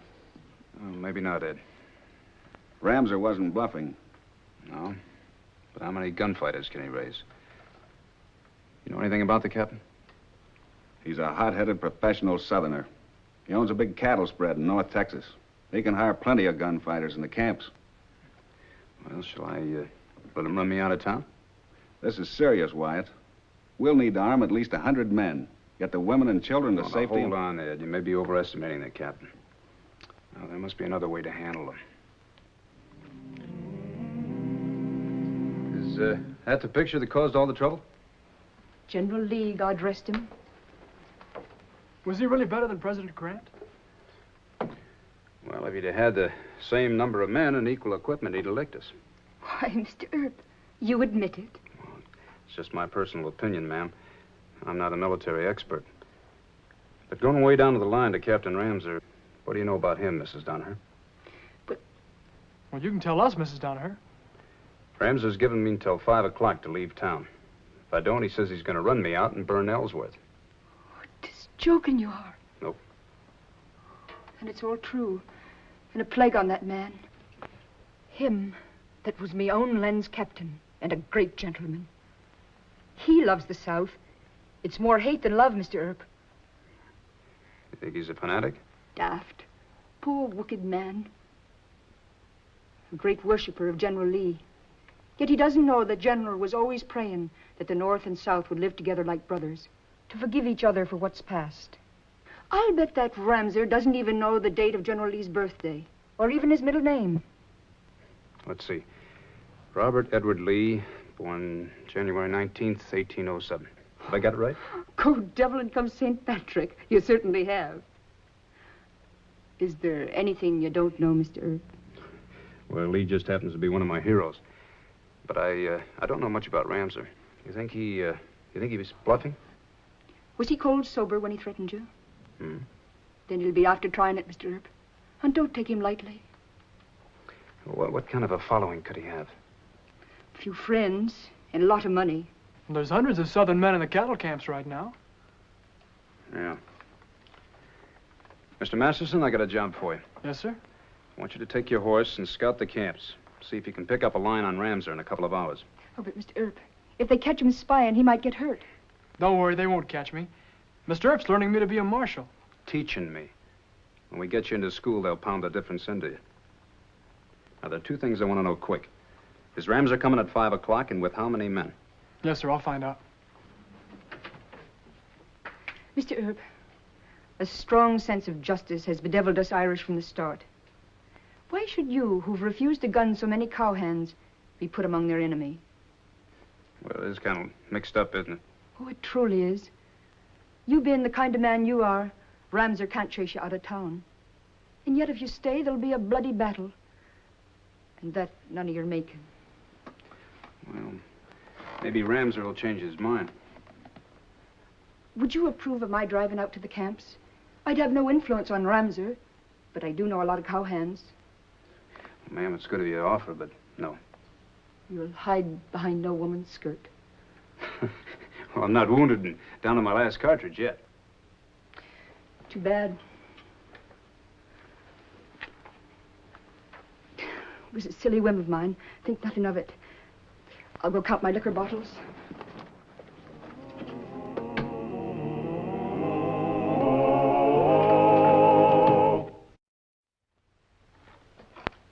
Number 8, that's birdshot. That's right. What's the idea, Wyatt?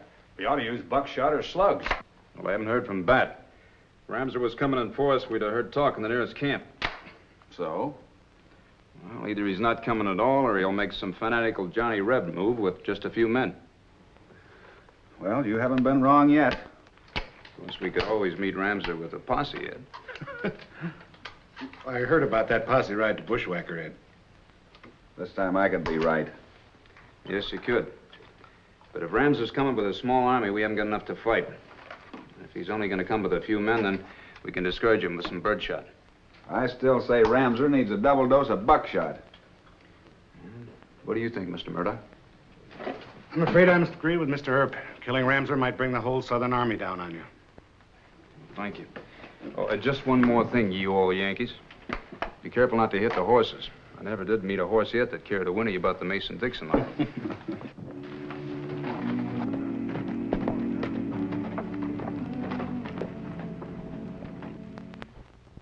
I found this tacked onto the crossroads sign down at the corners. Miller, tell Earp I'm giving him until 6 a.m. tomorrow to leave town. Kirby Ramser. Just a bragging faker. He talked too much for a real Johnny Reb. The real one's just come a-shooting. I don't know. Might have taken him longer than he figured to get his crowd together.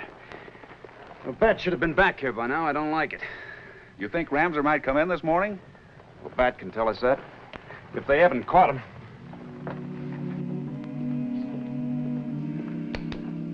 Almost 5 hours of waiting. Afraid something happened to that boy. What's going to happen at sunup? Hope he can handle these cowhands. Well, we've armed about 50 men. Earp can't ask you to risk a whole town for him. He won't run. If he did that, it'd be no use to you in Wichita. Or anywhere else as a law officer. I like Earp. Hate to see him lose his big chance in Wichita. Lose his reputation or his life. And through no fault of his own.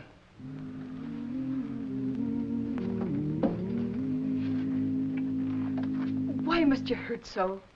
That's a smart, handy lad. He'll take care of himself. Mrs. Donaher, I sent him out there. They say a woman's lot is hard. But a woman can weep and be no smaller for it. A woman can have fear and run, and it's expected of her. But you men, must you be held by courage till it's the death of you? I'm going to go out and... Oh, God, no, heavens, no. Mr. Earp. Mr. Masters. You all right? A couple of Ramser's men caught me spying on him. I found out what you wanted to know, sir. Ramser's coming at sunup. He's hired all the top guns. We'll have to find him with every man we can get. I'll get my medicines. He's coming with Manning Clements, John Wesley Hardin, Curly Bill, Ringo, and the Clairvoyants. All right, just rest yourself. Don't talk anymore. Put your feet up. Ed, I want you to call off the fight. You're leaving town? Ramser wants me. It's my fight, not yours. I know Clements and Hardin and the rest of them. Are you planning to let them shoot you down? No. Tomorrow's going to be General Lee's birthday. We're going to make it his birthday. We are? You think they'll respect that? I don't know, but it's my only chance. Give me a break, Ed. Call off the fight and keep everybody out of it. All right, Wyatt.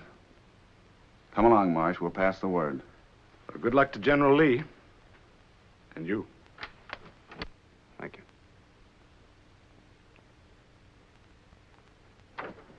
I have some arnica and a towel and... He's asleep. Go get me some hot water.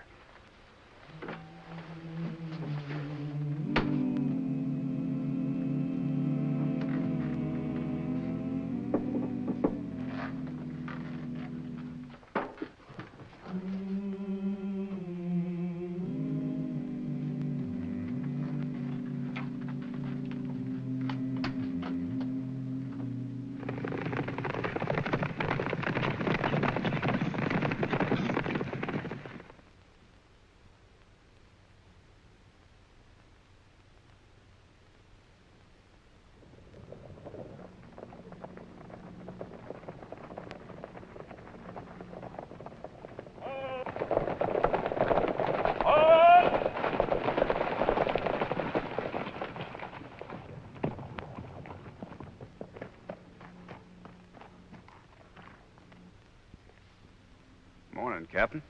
What is this? You can read. It's the General's birthday. I know that. But why would a blue-bellied Yank town in Kansas remember it? Well, the general belongs to all of us, sir. This is a trick. You're trying to hide behind General Lee. Talk us out of what we came here for. No, Mr. Ramser, I decided to make my fight here. I thought that about 6 of you might like to pay your last respects to him. What's holding us up? Quiet back there. It's the General's birthday. Whose birthday? Lee, Robert E. Lee. You men will show your respect. And you'll show your respect. Well, I'm always willing to do that, Captain. But I don't think the general would want my regard for him to put me at a disadvantage. Your regard is an insult, sir. Well, I didn't choose his birthday to bring in a bunch of hired killers to gun one man and wreck a defenseless town. I thought Master Robert was born in October. What's that all about? They ain't sure this is his birthday, Captain. The idiots. They think I don't know the date. They'll respect his memory. In review, forward!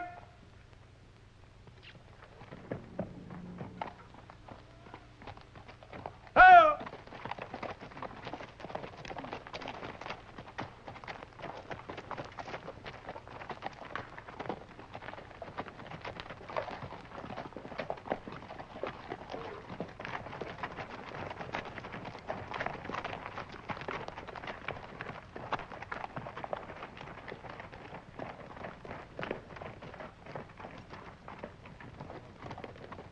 I'll move away from the general's picture.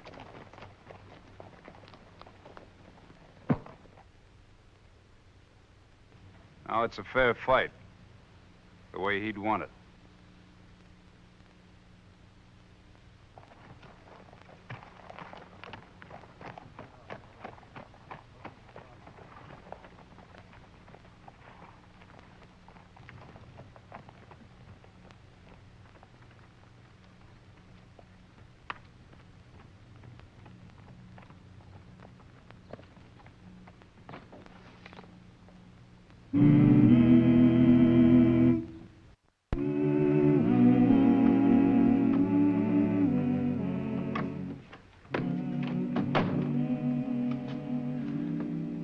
Commencing to learn something about Wyatt Earp? I think so. The Wichita job is yours, Wyatt, and on your terms. Thank you, Mr. Murdoch. I can accept it now with a clear conscience. I don't think you'll have any more trouble, Ed. But if you want me to, I'll stay. No, Wichita's too big an opportunity for you, Wyatt. I think you should accept it. $1,500 from Ramser to Mrs. Danaher. Oh, thank you. I'll take it on over to her. I'll see you both later. Right. Is that straight now? Good and straight, just like him. Mr. Earp, sir. Yes, Mr. Masters. How long do I have to stay in that school? Till you learn the date of General Lee's birthday? Well, I already know that. January... 19th, 1807. That's it. Those ignorant Johnny Rebs. Mr. Masterson, don't ever call them ignorant. No, they knew the main fact, that they loved General Lee. They were wise men. God bless them all. You know we're going to miss you around here, Mr. Earp. Thank you. Won't you change your mind about Wichita and let me go with you? Nope. Why not? Look, you want to be a marshal someday? Sure. Well, then you're going to have to go to school in Topeka. And the first date I want you to learn and always remember is General Lee's birthday. January 19th, 1807. That's right. Remembering dates comes in mighty handy sometimes. Well, he cleaned up the country, the old Wild West country. He made law and order prevail. And none can deny it, the legend of Wyatt forever will live on the trail. Oh, Wyatt Earp, Wyatt Earp, brave, courageous, and bold. Long live his fame, and long live his glory, and long may his story be told. Long may his story be told.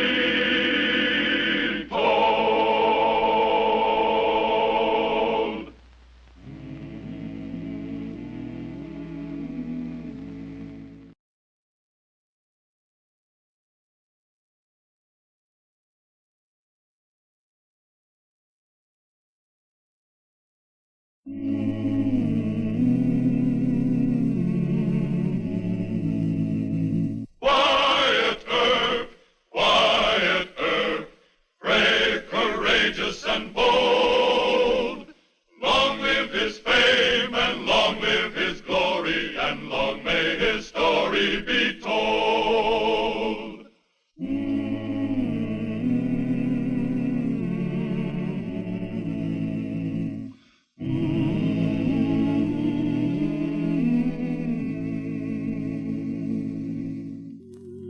Wyatt Earp has moved to Wichita after a locally renowned career as Marshal of Ellsworth, Kansas. Wichita was the new capital of the cow towns, where the great cattle drives from Texas reached the railroad. Hoodlums boasted there was no law in Wichita. The year 1875 saw Wyatt Earp become Marshal of that turbulent city, fighting frontier gunslingers with his fists, his .45 Colts, and his sawed-off shotgun.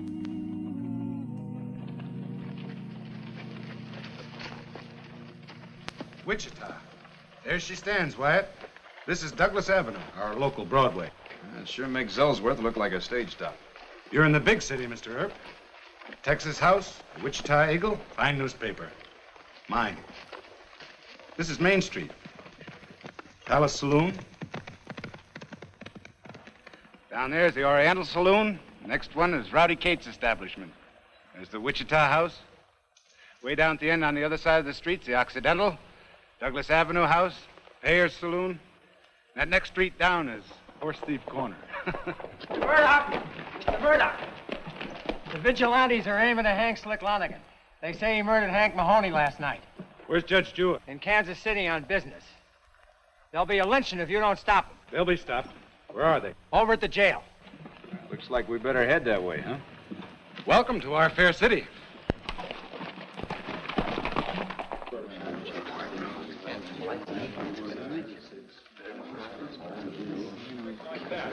Here comes Marsh now.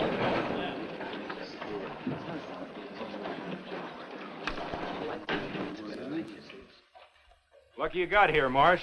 Hello, Bennett. What's the trouble? Sheriff Todd won't turn Lonigan over. The fool says he'll make a fight of it. I'll have a talk with him. Marshal Earp, this is Dave Bennett, the president of our Citizens Committee for Law and Order. You mean vigilantes. Glad to know you, Mr. Bennett. So you're the great Wyatt Earp. Gentlemen, this is the new peace officer Marsh hired to replace Wild Bill Hickok. Well, you can save the handshaking for later. Come along, Wyatt. Sheriff Todd? Yeah? Marsh Murdoch. Open up. Thank the Lord, Marsh. This up? That's right. The rest of you stand back.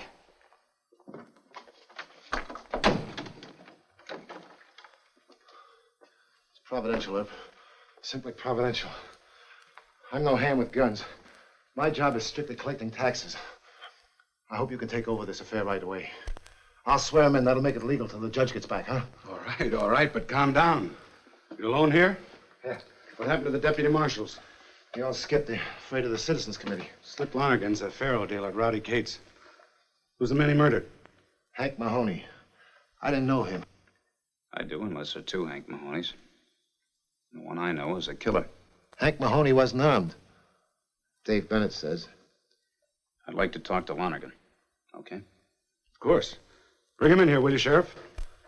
All right. Lonigan's your responsibility. You handle the CCs. Better put this on, Wyatt. Wait a minute. You didn't tell me there were vigilantes here? We had to let them organize. Cowhands threatened to tear the town apart.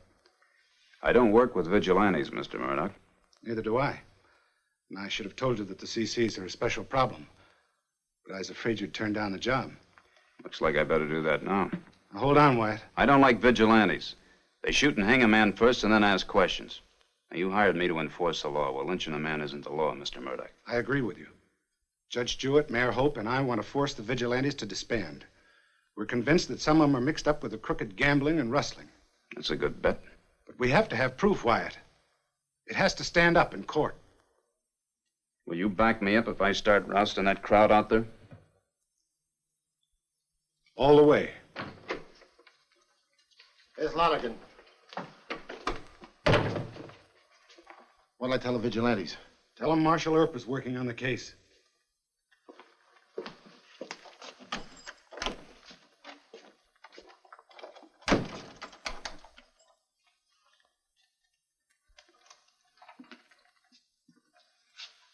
Thanks. Rest yourself.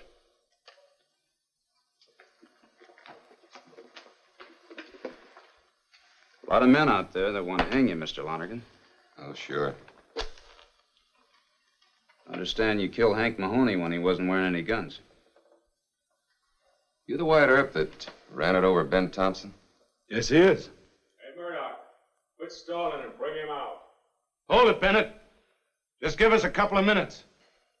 That'd be Dave Bennett. Important man. Was Hank wearing a gun? 2 of them. Shot him in a fair fight, huh? He yelled for me to come out in the alley. I came out, gave him both barrels. Shotgun him? Yeah.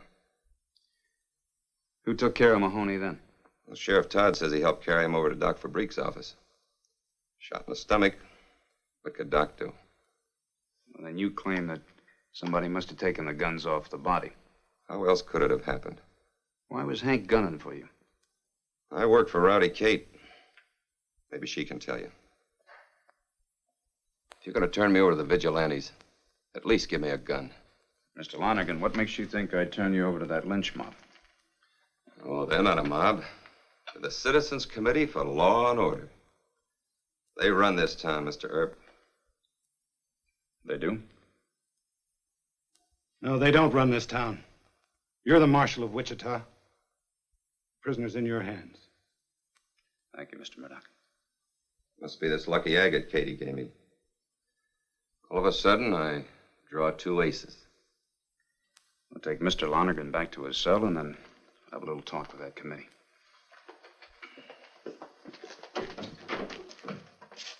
All right, men. Now, this is what we're going to do. We run this town. You understand? And nobody's going to tell us what to do. Gentlemen, there appears to be some doubt that Mahoney was unarmed when Lonergan shot him. Well, that's ridiculous. We have 10 witnesses. Break it up. What? I said break it up. You have no business here. Now, I know what you men call yourselves, but you're just a plain lynch mob to me. Marsh, you going to put up with this? I hired Mr. Earp with the approval of Judge Jewett and Mayor Hope. Not with my approval. He doesn't need your approval. Your committee doesn't have any legal standing. Now, if Lonergan is guilty, he'll be punished according to the law. But in the meantime, Mr. Bennett, you and your friends are packing guns in violation of a city ordinance. I realize it hasn't been enforced lately, but that's the reason I'm not going to arrest you at this time. Why, you... Don't try it. Now, most of you are decent men. And yet you let a fool like this tell you what to do. Now, I don't think Mr. Lonergan is guilty, and I aim to prove it. But either way, you're not the judge and jury. Now, get moving. Come on, Dave. Seeing the list.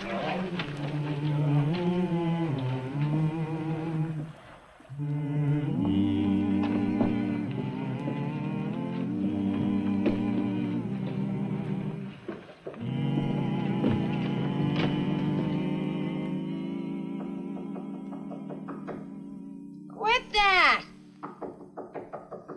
Go away! It's Mildred, Miss Kate. It's the marshal. The new marshal. Earp? What's he want? This hour of the morning. He says it's about Slick. And he's real nice and gentlemanly, too, Miss Kate. All right, tell him to come on up. She says it's all right, Mr. Earp. Right up the stairs.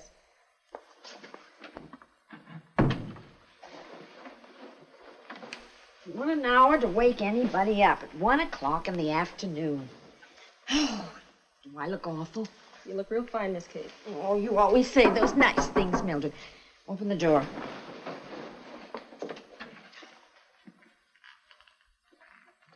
Well, How do you do, Miss Kate? I'm sorry to bother you so early. harm's already been done. Is Mr. Lonergan okay? Well, for the time being, yes.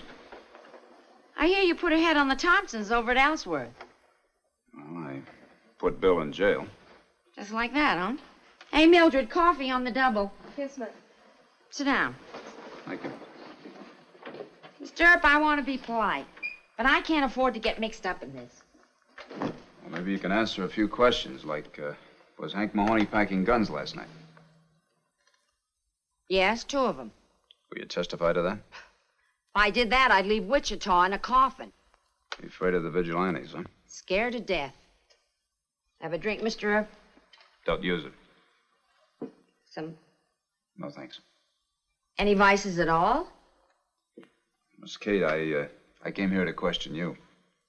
Can't talk about it. Not even to help Slick. And I'm real fond of it. Are you in love with him? No. He's a good faro dealer. He doesn't cheat the customers and he doesn't cheat the house. That's why he... Slick's been after me to marry him. Good faro dealers are so scarce, I've been considering it. Right there, Mildred. You do drink coffee. Yes, but not now, thanks. You're going to lose, Mr. Lonergan. What? His only defense is for somebody to prove that Hank Mahoney was armed and gunning for him. If you leave things stand the way they are now, the law's going to hang him. Good day, Miss Kate. Hold on. I know what happened last night and why. But I can't prove it. Well, why don't you tell me about it? Maybe I can. Keep me out of it? Well, I can try to, but that's all I'm going to promise. Well, better try. You can get me run out of town or killed. Who are you afraid of? The gambling place across the street. The Palace? Yes. They tried to hire Slick away from me. He wouldn't leave me, so they hired Mahoney to gun him. Just because he wouldn't take the job? No. Slick also talked too much about the men who secretly own that place. Mr. Bennett, maybe. Slick killed Mahoney in a fair fight. But somebody took Hank's guns and hit him before Doc Fabrique claimed the body. That's the truth. I can't prove it. I've said all I'm going to say. Well, you talk at the trial? No. Well, thank you. You've helped considerable, Miss Kate. Do you want a bodyguard? Not now. But you'd be my first choice. Well, thank you. I'm going to go over and see Doc Fabrique now. Don't mention my name, please. Why, is he a friend of Bennett? Oh, no. Doc hates everybody. Well, thank you for your hospitality.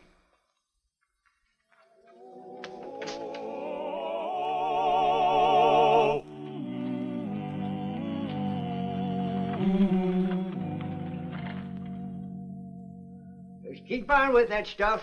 You'll fall off your horse again. Bust your stitches loose and bleed to death on the road.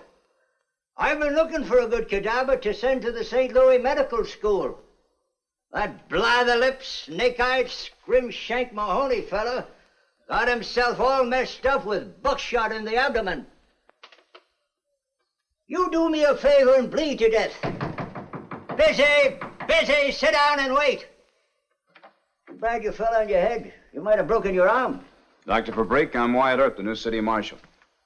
I don't care who you are. I told you to sit down and wait. That'll be $1.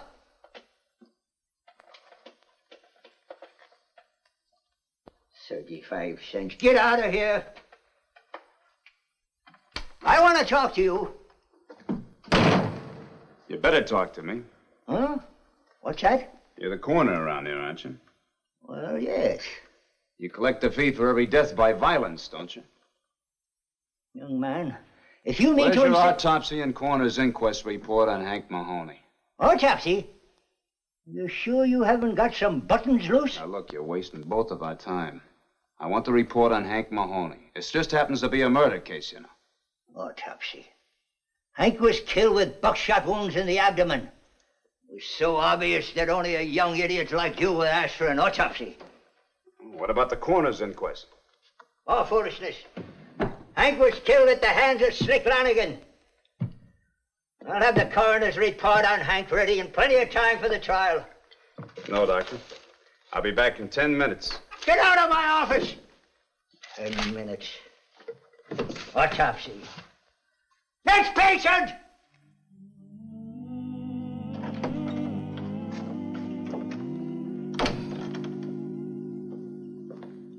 Hi, Mr. Murdoch. Well, the town's starting to spin. I hear you fired 3 deputies and swore in 5 new men. 7. They're my friends from buffalo hunting days. Have you learned anything new? Yeah. That doesn't fit to print. Did you get that telegram off to Judge Jewett? Uh-huh. Got an answer. He'll be back tonight. Well, that's good. I'm going to ask him for a court order disbanding the vigilantes. Wonderful. But you better have some evidence. The judge hates him, but he still has to follow the letter of the law. I know. I'm working on it. Well, I'm going to go down and see Doc Fabrique before he leaves his office. I'll see you at dinner. Fine. Oh, by the way, I wrote a story for your paper. It says that any honest citizen who knows what happened to Hank Mahoney's guns should come forward and tell. New lead? Mm-hmm. Thanks, Wyatt.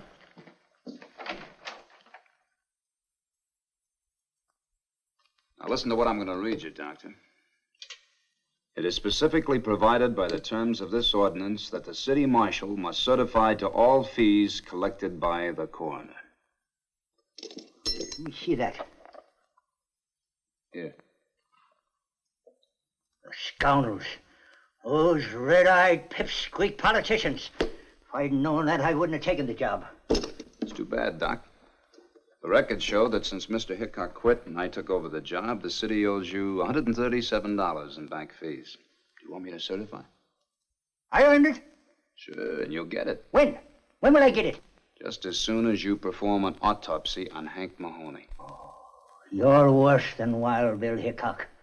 He was a smart skunk, but you're a crafty one. Okay. The body's in the back room. Can I watch? Suit yourself. And I hope you faint at the sight of it. Crack your stubborn head. Go ahead.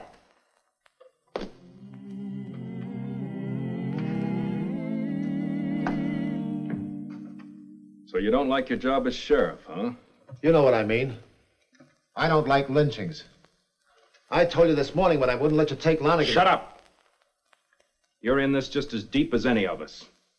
Lonigan knows too much, and Earp's been snooping around. We blundered once before in hiring a drunken fool to gun Slick. This time we're going to do our own job with a rope, right? I don't know, Dave. All bets down, gentlemen? 5 of spades. 5 of spades? Oh, yes. No, nobody on 5 of spades. 7 Hold the game. I thought I told you never Keep to your come in temper, my woman. place Keep again. your temper. Now, Earp has enough evidence to clear Slick, if he wants to use it. But you know what that nasty fella told me? He says he'll let Lonigan swing if you don't tell him the truth about the vigilantes. No. Well, Earp can just let Dave Bennett take Slick. Just sit in the jail office tonight and do nothing. Now, if you like that fella, you blonde-headed nanny goat, you'll be there. Oh. All right, gentlemen. I'm taking over for Kate. Make your game.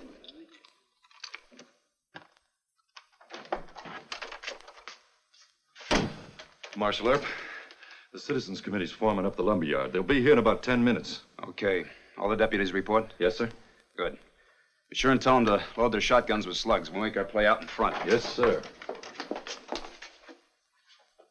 Close the door and don't let anybody in. Yes, sir.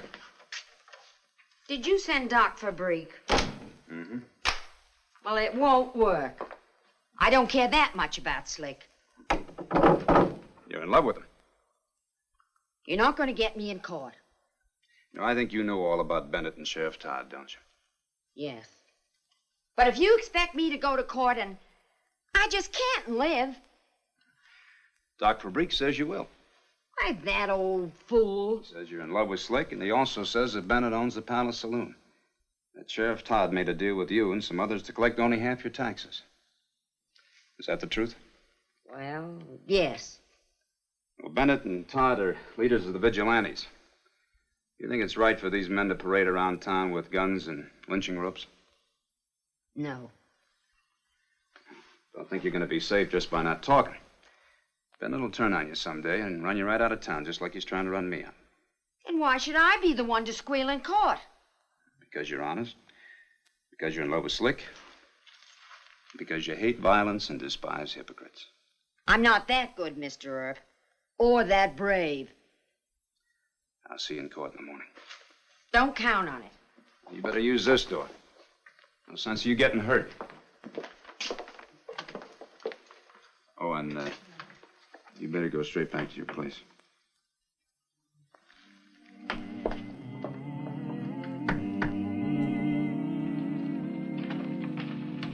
No palaver. Bring him out. I told you men this morning you were a lynch mob. Now, do you want me to start shooting, or do you want to listen to some evidence? What evidence? Hank Mahoney was wearing guns last night. Lonigan's buckshot tore off part of his gun belt and carried it into his body. Doc Fabrique recovered a hunk of the gun belt along with 245 cartridges in the autopsy. The doc's a liar, and so are you. Now, the rest of you men file by, and I'll show you the evidence.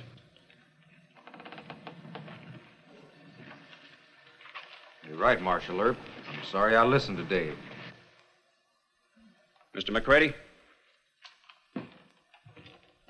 The following men are under arrest. Mr. Brown, Mr. Fisher, Mr. Salter, and Mr. Bennett. Give them your guns. Put them in jail. You men pick up Mr. Bennett.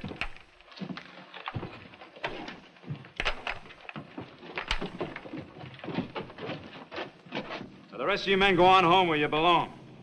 Go on.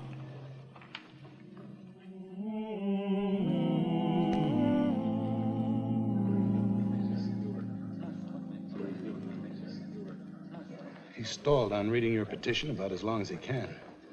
You sure Kate will come? Well, if she doesn't, we're sunk.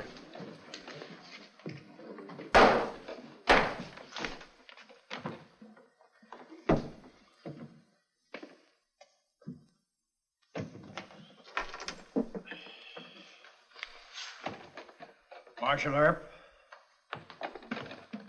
Yes, Your Honor. you make the charge here that several members of the Citizens Committee are of bad character and are allied with the hoodlum element. Yes, Your Honor. Very well. Have you any testimony to present bearing on this accusation? Well, no, sir, not at this time. You see... Let's see the proof. Where's the witnesses? Order. Shut up, Bennett. Throw him out of court, Judge. Order. Proceed, Marshal Earp. I ask the court to realize that it takes time to gather legal proof against illegal vigilantes. You need a temporary court injunction to publicly discredit the... Marshal, the court has heard enough. You display poor judgment in making slanderous charges against Mr. Bennett and his associates without a single witness. Mr. Earp has a witness, Your Honor. May I? Swear in, clerk.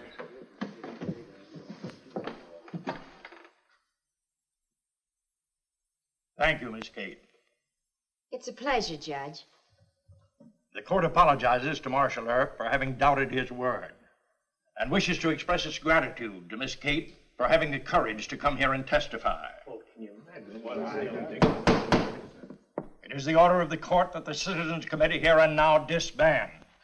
Court is adjourned. Oh, I'm so glad you think so.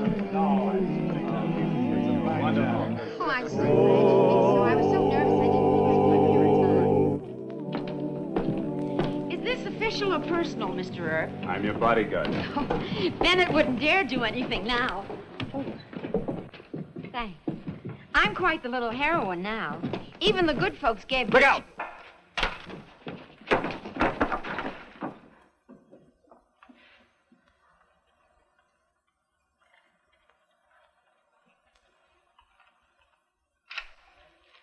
Why didn't you shoot him? No need to. I can trace him through this. Probably just a decoy to draw me away from you. Oh, don't draw away from me. Don't worry, I won't. I want the word to get around that I'm real fond of you. Or gun anybody that does you any harm. That ought to get the word around. Oh, I like that. Miss Kate, break it up, you men. Go on, break it up.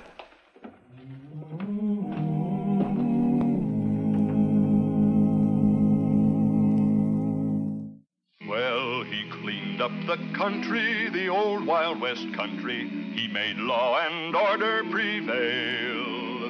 And none can deny it. The legend of Wyatt forever will live on the trail. Oh, Wyatt Earp, Wyatt Earp, brave, courageous, and bold. Long live his fame, and long live his glory, and long may his story be told. Long may his story be told.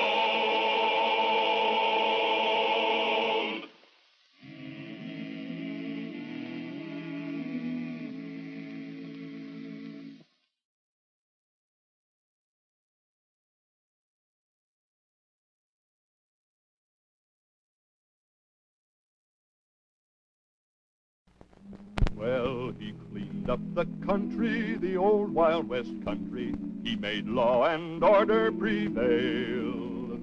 And none can deny it, the legend of Wyatt forever will live on the trail. Oh, Wyatt Earp, Wyatt Earp, brave, courageous, and bold. Long live his fame, and long live his glory, and long may his story be told.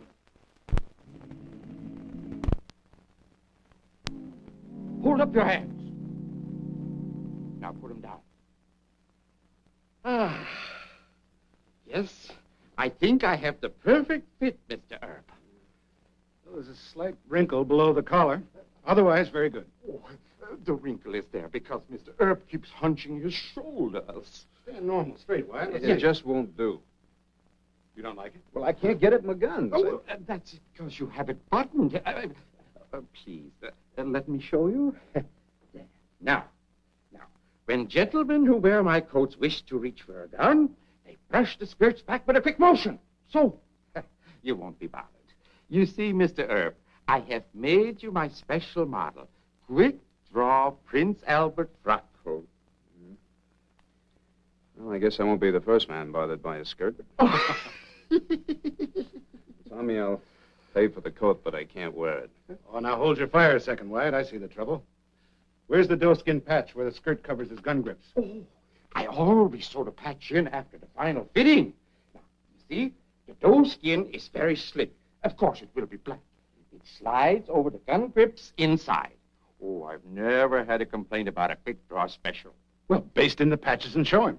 Oh, yeah, the patches right away. Yeah, quick. I just don't like it, Mr. Murdoch. I mean, that fancy vest and those city slicker pants.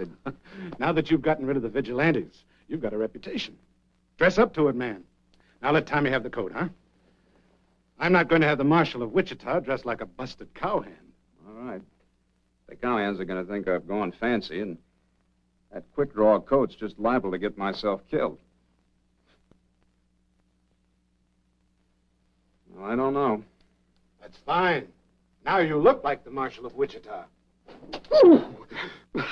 Like lightning, he draws. An hour's practice, and you'll be just as fast as you were with the old clothes. But I just may not have an hour to practice. I'll have to wear the coat and back of the guns. Oh, but Mr. Earp, that will spoil the lines. I'm going to wear the coat. That's the way it's going to have to be. Oh, but it looks so dressy the other way. Tommy, you want me dressed to kill, huh? Hmm? Well, cinched in this vest and this actor's frock coat, I may be dressed to be killed. So give me half a chance anyway, will you? Well, all right. Whatever you say.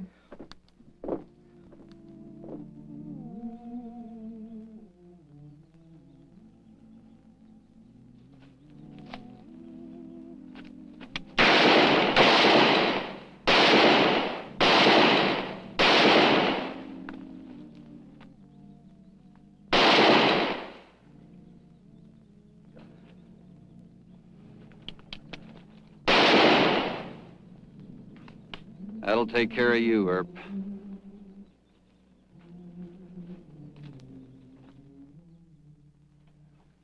I thought you'd come a-running.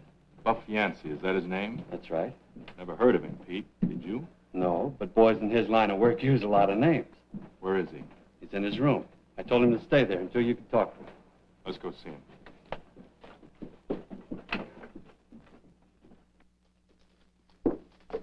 Where's your gun? Here in the rack. Why?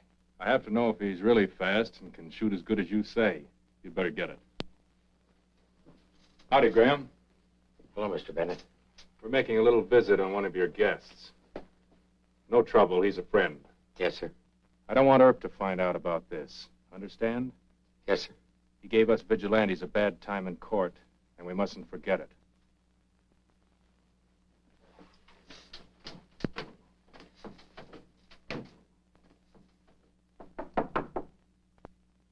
It ain't locked.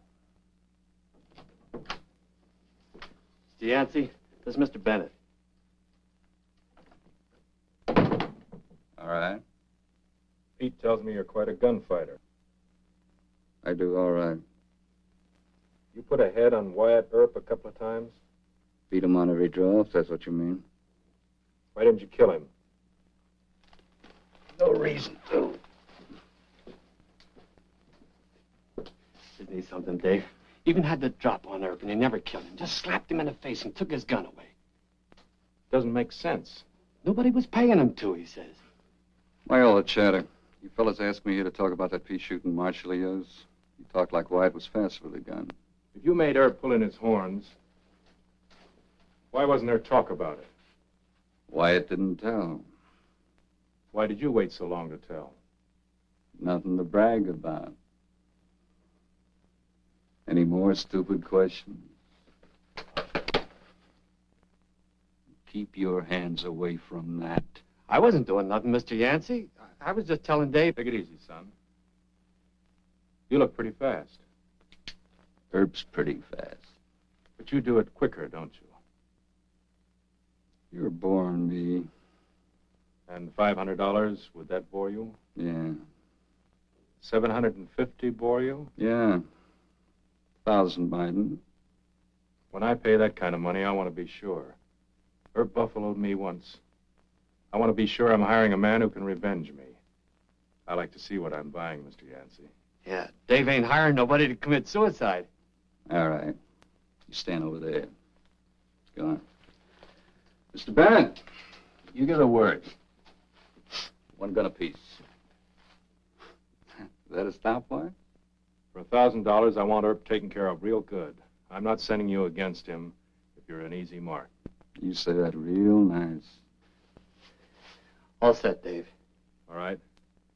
When I say go, go. I don't believe it. He's too old.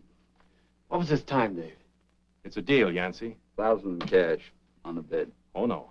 500 now and 500. 1,000 on the bed.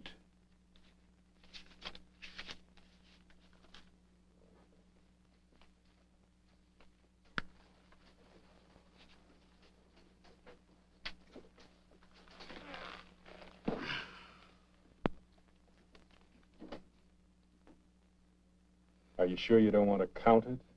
If it ain't right, I'll gun you instead of Earp.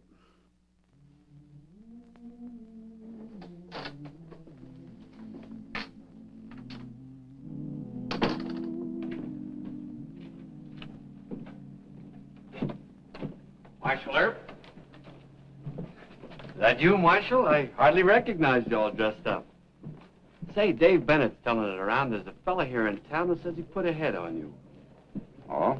What's his name? Buff Yancey, Dave says. Buff Yancey. Well, thank you, sir. Mr. Marshal Earp. Mr. Marshal Earp. Well, hi, Henry. How's your father? He's fine. Gee, thanks for getting us back our horses. Don't mention it. Gosh, you going to a funeral? Well, I hope not. Well, you sure dress like it. Well, what I came to tell you. Better look at how you go into Dave Bennett's saloon. There's a gunslinger in there, and he's bragging after you. Is his name Yancey? Buff Yancey? Don't know his name, just a big mean-looking man. Well, thank you, Henry. We'll both look out for him, okay? Okay. Now, you run along. Wyatt. There's a fellow looking for you by the name of... Yeah, I know. Buff Yancey. Yeah. You know him? Not by that name, no.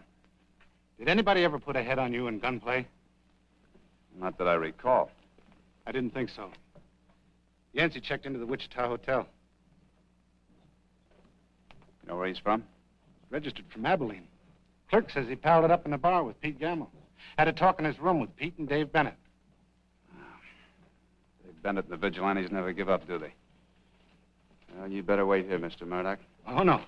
If you get killed, I want the story quick for my paper. Thanks.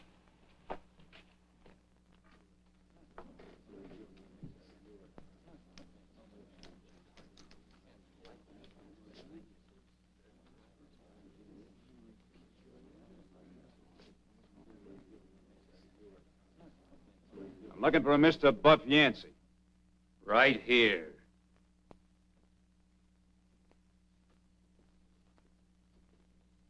You really Mr. Yancey? You know me, Earp. We've never met before, Mr. Yancey. You're a liar. Oh, no. I hope you don't mean that, do you? Give me a chance to get my guns off the rack and I'll show you. All right. But let's make it legal. I'll wait outside and give you time to buckle on your guns. When you come out and submit to arrest, I'll make you play. Fair enough? Suits me fine.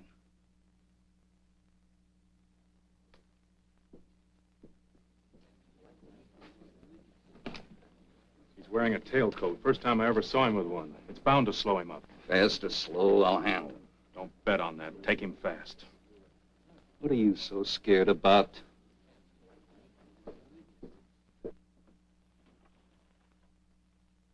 Don't try to hide her. Come on, step on, take what you got coming. I hate to say it, but Mr. Marshall Earp ducked into the alley, Mr. Yancey. Do me a favor, kid. Yes, sir. Tell Earp he can't hide forever. And I aim to gun him on sight. Yes, sir. Why don't you go after him? Get shot in the back? He's a marshal. Let him come after me. He'll have to do that or be laughed out of town.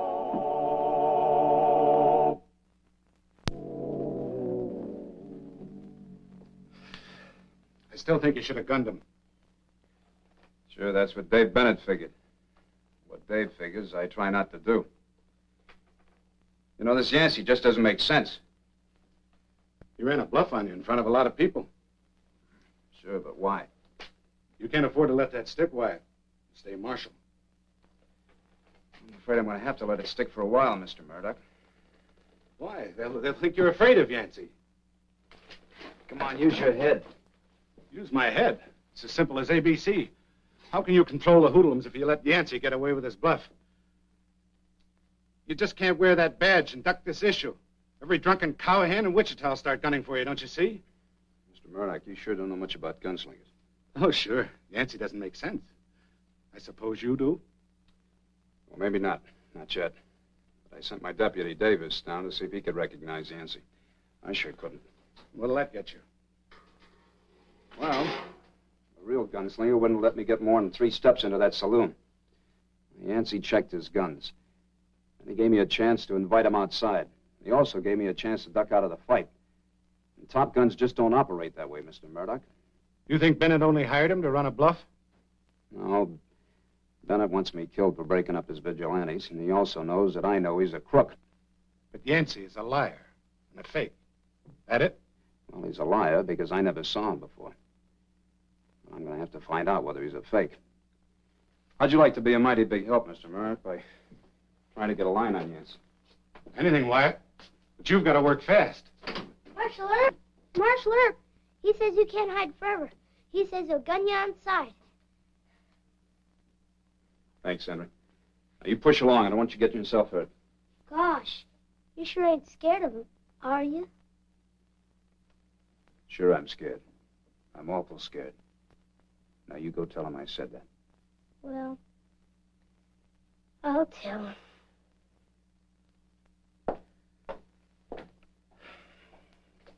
It'll take hours, maybe days to get a line on him. Why don't you just go shoot him and have it over with? Is that what you brought me to Wichita for? But he's a killer. He's hired out to Bennett. He just wound him. Buffalo him. Do something. Well, I like Yancey. What? There's always a big reason why a man brags that much. Oh? There's something that goes on in a man's eyes when he challenges you to a gunfight. I don't know exactly what it is, Mr. Murdoch, but you catch a glimmer of what he really is. For him, it might be the last few seconds of truth. All right. You like Yancey. Why? Well, he just doesn't have that real killer look.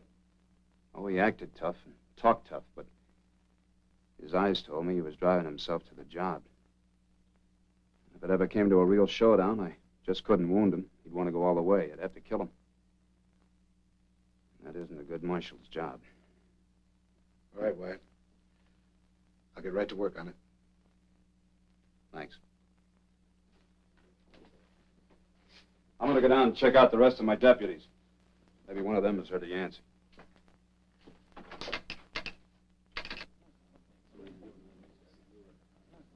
Is that right? Thanks, Gus. We sure got Earp hunting for a hole, Yancey. Yes, sir. He hid out in Murdoch's office, then hightailed it over to jail, probably begging his deputies to protect him.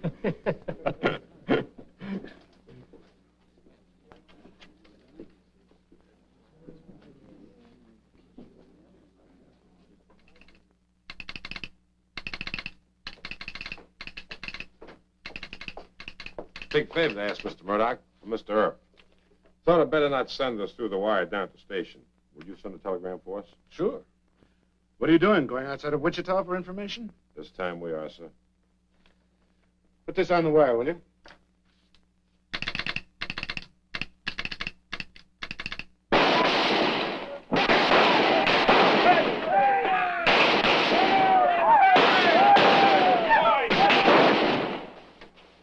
You hear that? I told you what would happen. Yeah, I know you told me. Hear any news from Arkansas? Never heard of Buff Yancey. No record. Nothing in the newspaper files. All right, I guess the time's run out. But there was a family in Arkansas, as Davis remembered. Had a boy named Calvin Turner, called Bud. Deserter from the war. Family no good and this boy no better. I'd like to know more about these people, Davis. Did they work steady? Were they pleasant to people? They'd send their kids to school? What do you remember? Well, there's not much I can remember. The old man was grouchy and kicked the kids around. This Bud, was he handy with guns? Must have learned something about him in the Army. Otherwise, he was shy and timid. Went off to war young. That probably made him more timid. Mr. Davis?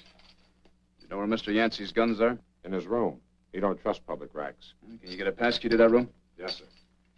Let's go.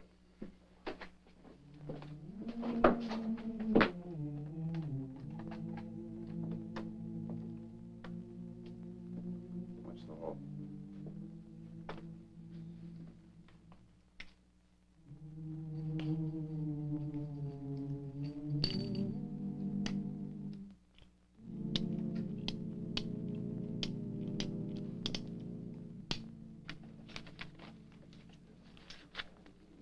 Earp isn't coming after you.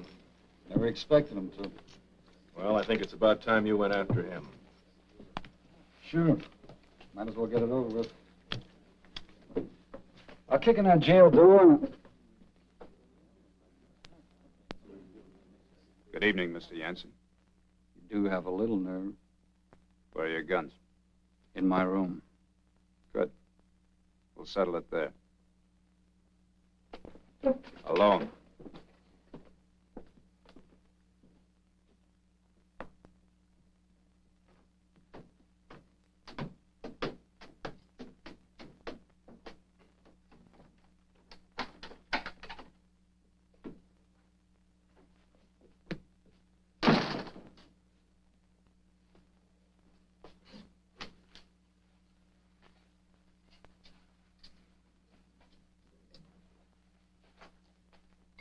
Take your time, Mr. Yancey. I'm in no hurry. You better be.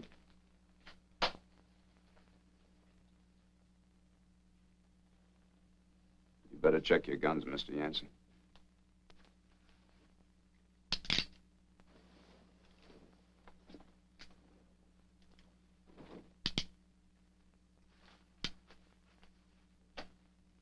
anytime.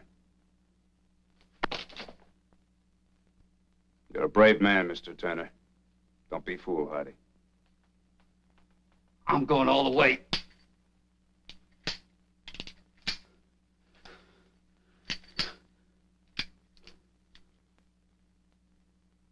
Dead cartridges.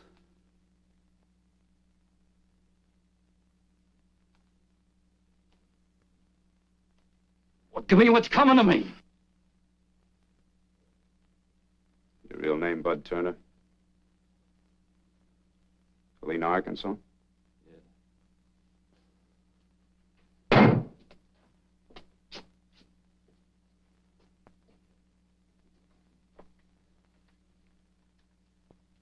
What happened to you during the war?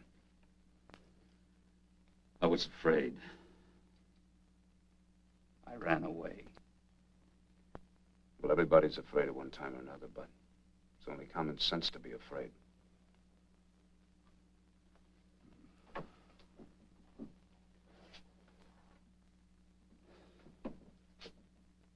They punish you for running away? No. The living ones didn't notice. Only my dead friends saw me. You think they accuse you? I don't know. But sooner or later, a man accuses himself. So I hit the trail. I bought me guns. I wandered around trying to be brave enough to face a fight. Found out it was the only way to exist. You faced it. With dead cartridges and a slow draw.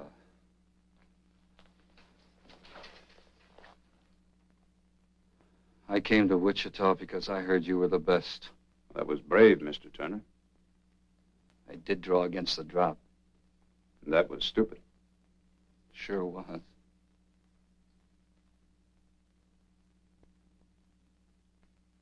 Why'd you shoot? Well, I'd have been a murderer if I had. See, I got a key to your room, and I came in and put dummy cartridges in your guns. Now, just one more thing. Did you take money from Mr. Bennett?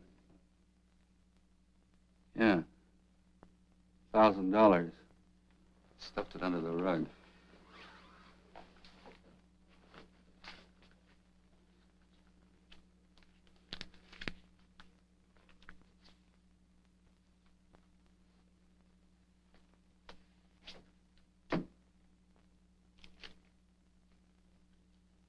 You had quite a little personal problem, didn't you?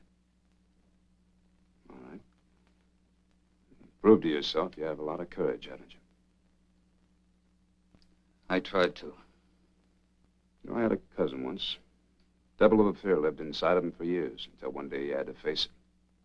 Like you did. You're no coward, Mr. Turner. You proved you had a lot of courage. Now give yourself a little extra proof. Return this to Mr. Bennett.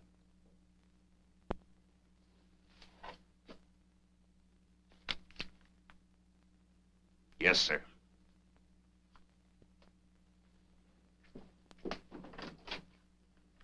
They've been up there an awful long time. I haven't heard any shots. I think I'll go check. Did you get him? No. Yancey, what's the matter with you? Yancey!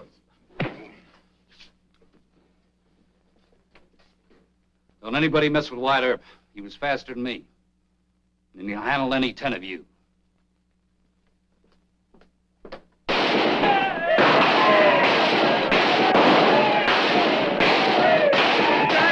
right, the fun's over. Throw your guns in the road. You men get off that horse. I'm glad to see you, Mr. McCready. Pick up their guns and start in the jail. Help this man.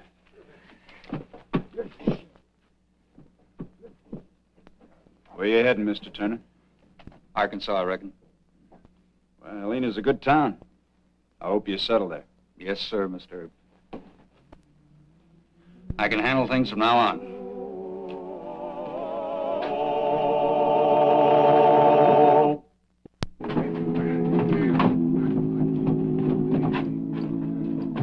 Right. What happened? Nothing much.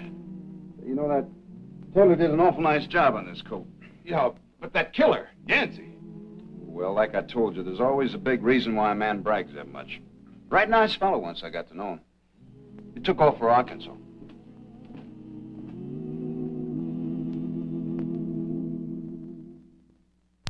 Well, he cleaned up the country, the old Wild West country. He made law and order prevail. And none can deny it, the legend of Wyatt forever will live on the trail. Oh, Wyatt Earp, Wyatt Earp, brave, courageous, and bold. Long live his fame, and long live his glory, and long may his story be told. Long may his story be told.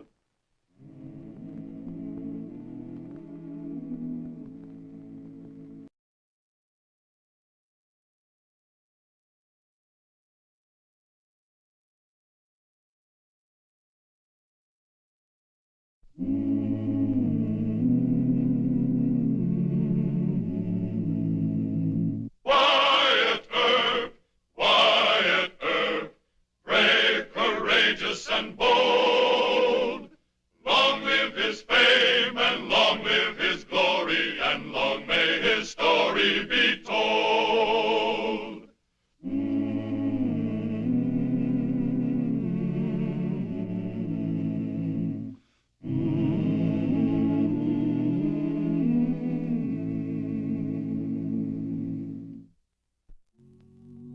Wyatt Earp, in his first few months as Marshal of Wichita, Kansas, had done many things, and now he was faced with the recurring problem of the crooked gambling houses and their untiring effort to separate the cowboy from his money.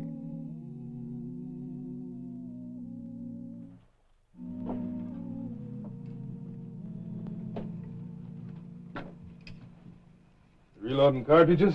Mm-hmm. City gives you all the factory loads you asked for. They don't have this new type bullet. It's made of copper? Copper jacketed. What's the idea, Marshal? Well, they're a lot more accurate than the lead kind. They don't smash a man up so bad. That's the whole idea of a 45. Smash a man up and drop him in his tracks, ain't it? Well, it's not my idea. All I want to do is discourage him from shooting. And these'll do it. Mr. Marshal Earp, Yes, sir? is it true what they say, that you're a darn Yankee? Well, who says that? Mr. Billy Joe Mahundra told me. Billy Joe's in bad trouble. I don't suppose you'd help a Southern boy. Are you poking fun at me? Mr. Leggett, would you please go check the jail? Yes, Marshal. I'd help a Southern boy just as soon as I'd help anybody else, man. Please sit down. Thank you. Now, what's your problem? My name is Miss Melinda Carey, and I work at the Palace on Main Street. Dave Bennett's saloon, huh? What do you do there? The boys like me, and when they gamble, they give me part of their winnings for my hope chest. In other words, you're a shill, huh? I am not. I'm a hostess. What I want to talk to you about. Well, let's not discuss it here. We'll go over to my office.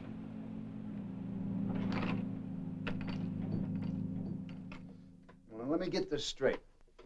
You say that Billy Joe sold $8,500 worth of cattle, and then he lost all of that gambling at the Palace. Is that right? In a crooked game. And most of that money didn't belong to Billy Joe? No, sir. Most to his family. Now Billy Joe says he can't go home in such a disgrace.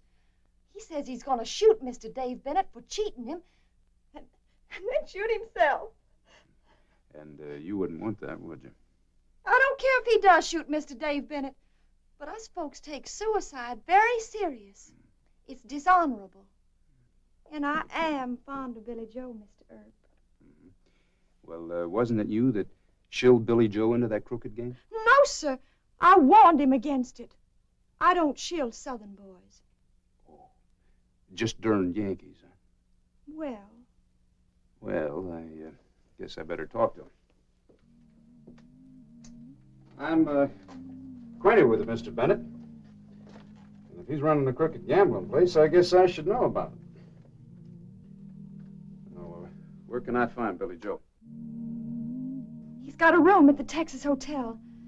You better hurry before he... Now, don't worry about it. I'll take care of it. Come on.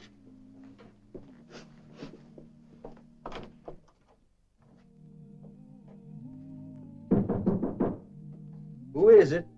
Wyatt Earp.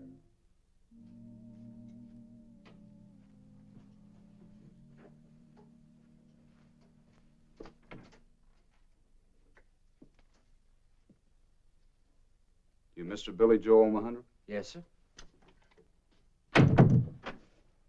Miss Melinda tells me you had a little money trouble down at the Palace Saloon, and she doesn't think you had a gun, Mr. Bennett. Well, why would you care? Because you might botch up the job and get yourself all hurt. Just one less Southerner. You'd be mighty pleased. Well, I'll tell you, Mr. Omahandra, you're just about the age of my younger brother Morgan. I don't care whether you're from the north, east, west, or south. But I do care about crooked gamblers cheating young fellas like you out of your money. And I'm not a friend of Mr. Bennett's. Oh? Oh, he tried to run me out of town. I had to crack him over the head a couple times. Good yank. I'm sorry, Mr. Earp. That's mine. I had me some new models like yourn, but when Bennett cleaned me out, You don't care. You just came here to make small of me. Now, look, I don't want to have to fight the Civil War all over again just for you. Now, do you want your money back or don't you? Yes, sir, I want it back. All right. Now, you think there might be some Southern gentlemen in the bar downstairs? Well, I reckon. Yes, sir. Let's go have a talk with them.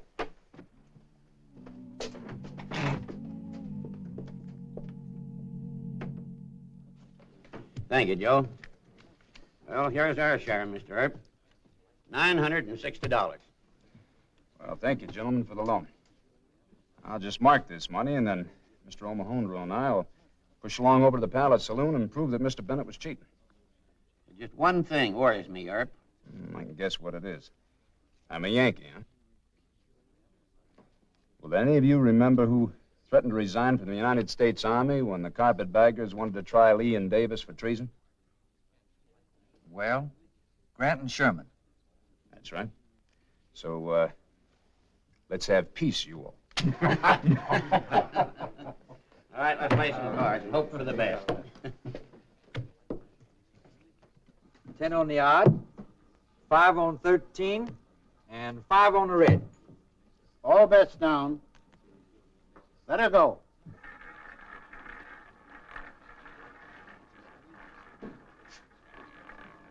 $22 black, even. Mr. Bennett, Mr. Bennett. It's an old trick.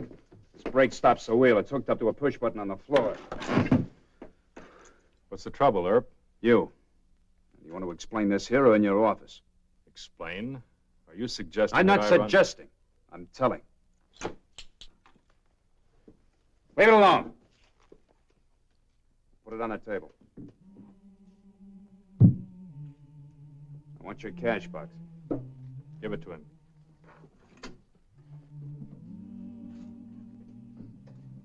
In my office, if you don't mind. All right.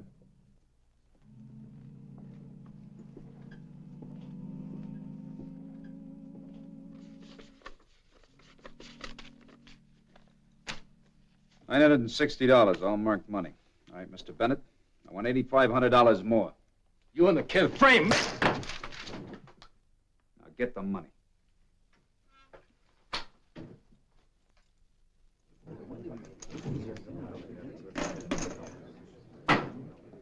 Excuse me. Billy Joe, here's your $8,500. Gentlemen, here's the $960 you contributed. Thank you, sir. I sure do thank you kindly, Mr. Earp. May we apologize for saying you favor Yankees? Thank you, sir. You run back to the hotel. I'll join you in a little while. Yes, sir, but I... Go on. You need any help? Well, I think Mr. Bennett's had enough trouble. I still say you framed me. Well, don't say it again. I'm giving you a break, Bennett. If I hear any more complaints from this place, I'm going to close it and you're going to leave town. Gentlemen?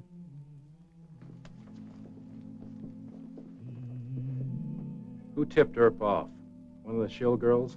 None of them would do that. Let me see who was shilling the kid. Give me the chip box.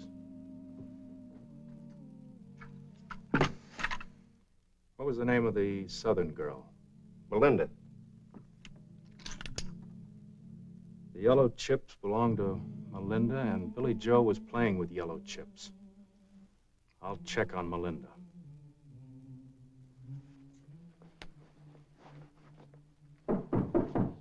Come in. Hi, mister. Hi. Heading for home, huh? Yes.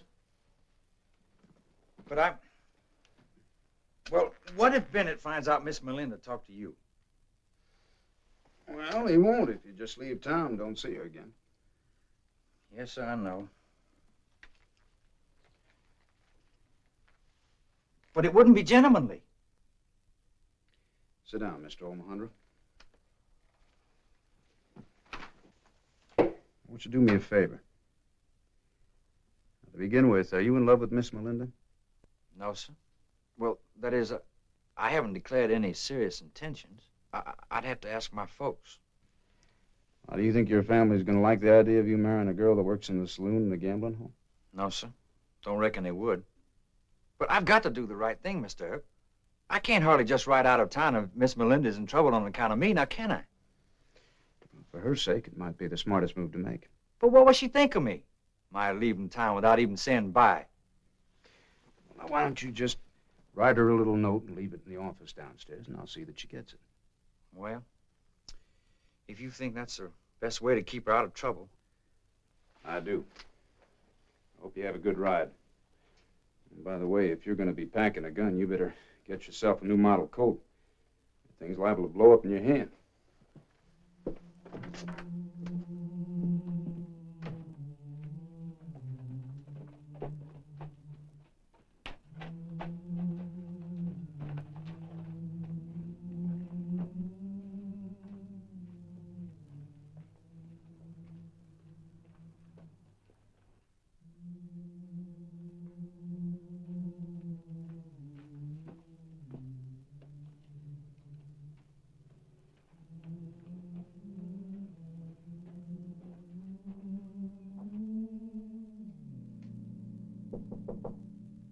Who is it?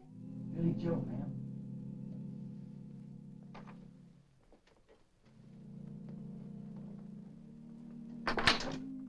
You shouldn't. It's compromising. I know, Miss Melinda. But I just couldn't leave town without thanking you personally. Well, you are very sweet. I was just reading your note. Mr. Earp gave it to me not 10 minutes ago. Yes, ma'am.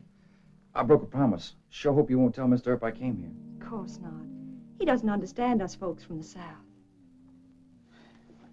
I bought me some new guns, Colt 45s.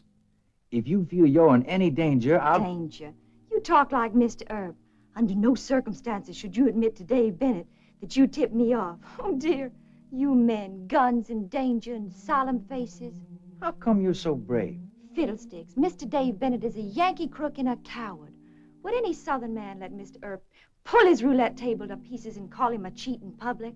I declare, honey, you do try a girl's patience. Talking of gunfighting and doing away with yourself. And...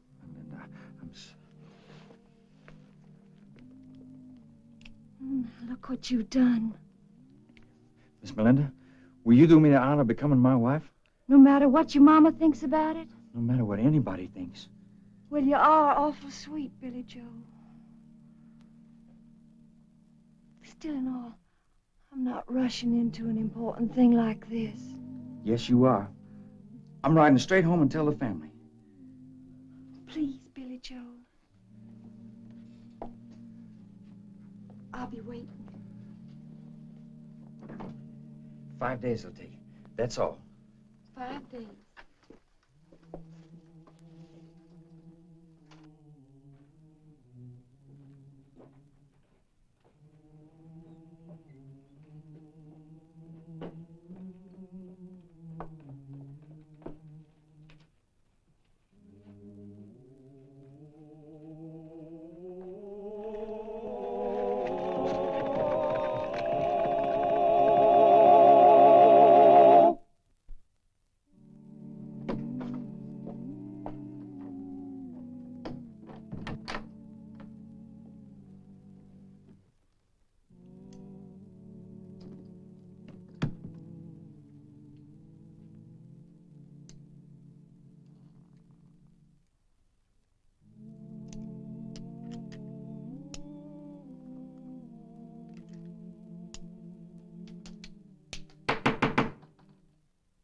Who is it? Dave Bennett. Go away. It wouldn't sound good if I had to kick this door in. I'll let you in.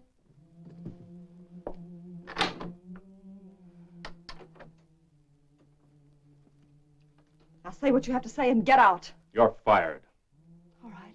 And don't think you're going to marry this Southern boy. I'll pin a label on you, and it'll cost you a husband.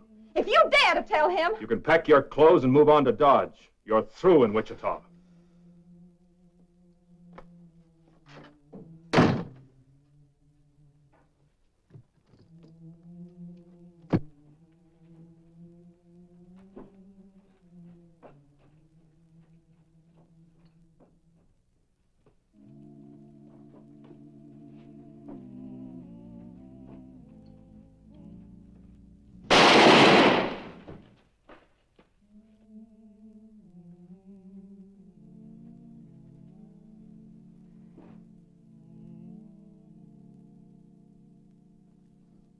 I've been hunting a good cadaver to send to the medical school for weeks and weeks, so what do you keep bringing me?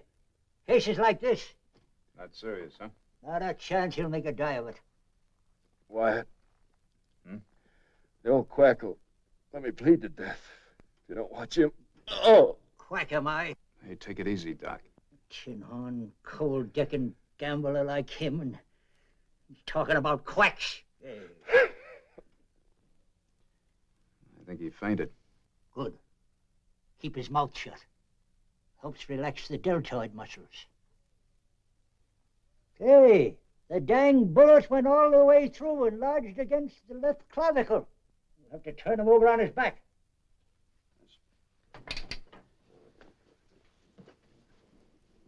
Easy now.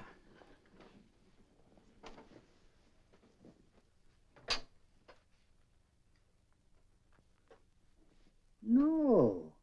It bounced off the clavicle and is lodged right under the skin. You see the lump? You gonna take it out? I don't know. I ought to leave it in and let the ornery cuss suffer a lot of pain, but I'm a doctor.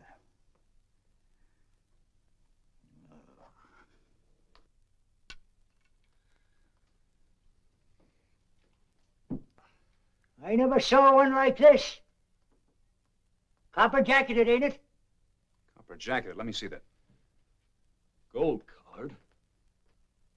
You awake? Why don't you faint again?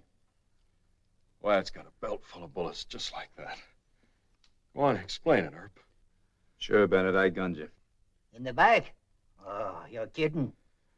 Very funny. By the time Earp gets through covering his tracks, this town will be full of copper jackets. No, I don't think so. I've got the only ones like these. Leave it here. Dave's been trying to get something on you for weeks. I'll plant this thing so deep in his gizzard that I No, can... Doc. But thanks for the offer. Now give me the bullet.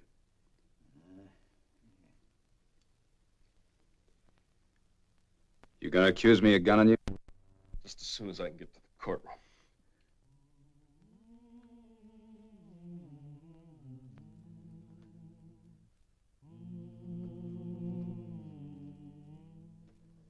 And now, Marshal Earp. Yes, sir. There's just one point in this affair which we don't seem to have covered. Where were you at about 2 a.m. the night of the shooting? Well, I was just turning into the alley, making my regular rounds. And how far were you from the rear of Mr. Bennett's establishment when this shot was fired? About 40 yards, I'd say. You didn't see the shot fired or who fired it? I heard the shot, sir, but I didn't see who fired it. There wasn't anybody in the alley at the time except Mr. Bennett. I saw him stagger and fall, and I ran over to him. Oh, one moment. Did Mr. Bennett say anything that would lead you to believe he knew who his assailant was? No, Your Honor. Mr. Bennett has made a grave charge against you, Marshal Earp.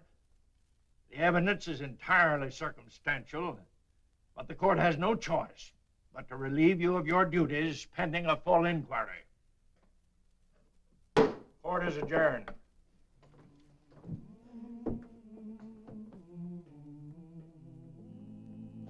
You didn't gun Bennett. The judge knows it. The whole town knows it. Sure. It looks like the proof is up to me. Well, I'm going to go up this street.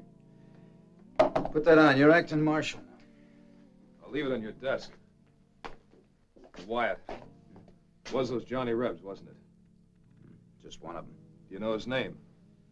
Not so sure it was a he.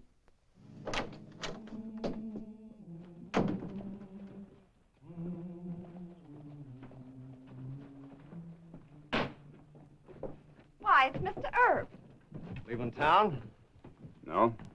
Just want to have a little talk with Miss Melinda. A private talk. Tell him you're not talking. You've got no star. You're just a plain citizen now. I said in private. Let's not lose our temper, Mr. Marshal. Wait on the platform, boys. No. You get far away from me and stay away.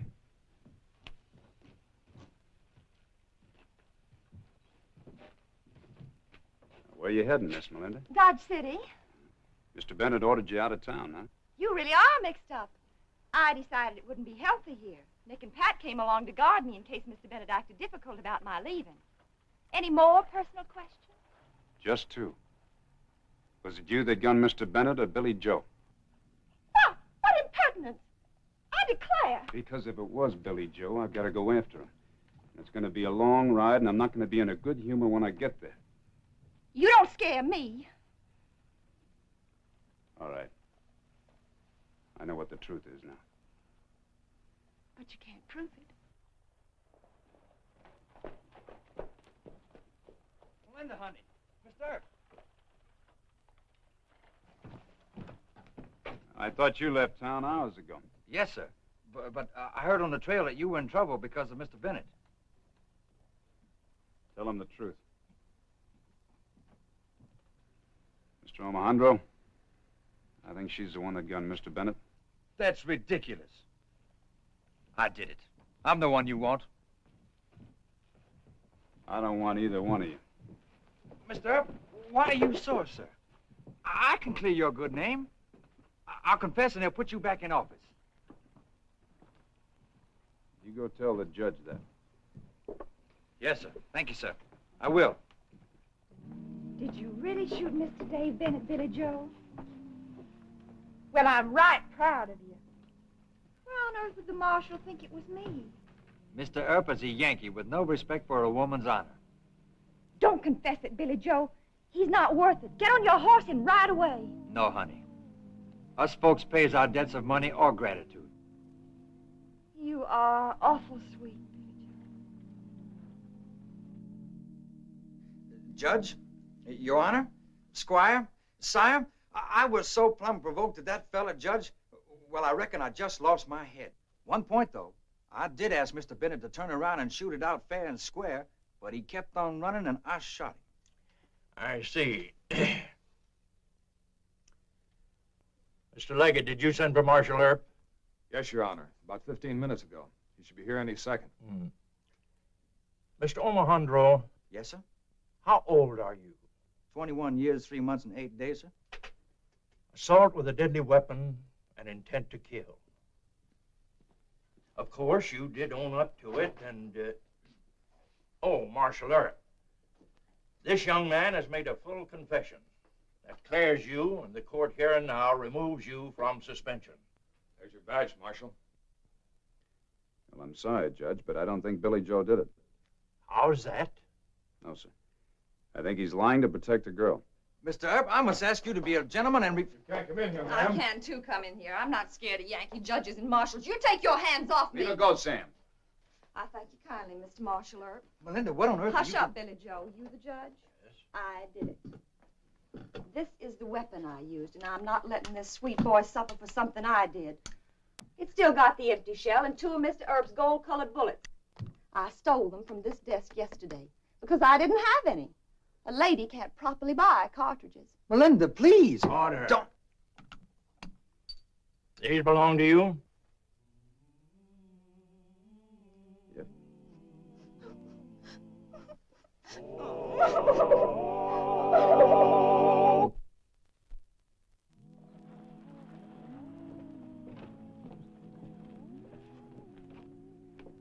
Coming back to Wichita and marry Melinda. You mean after she's free? Why, down south, a judge wouldn't even sentence her. Well, I don't think our judge is going to be too tough on her. Why not? Well, because it just so happens that Judge Jewett's wife is from Charleston, South Carolina. No fooling? Yeah. Please, sir, tell Mrs. Jewett that I forgive her for marrying a Yankee. That's the proof of it. The good Lord, he loves the South. So long, Mr. Earp. So long, Billy Joe.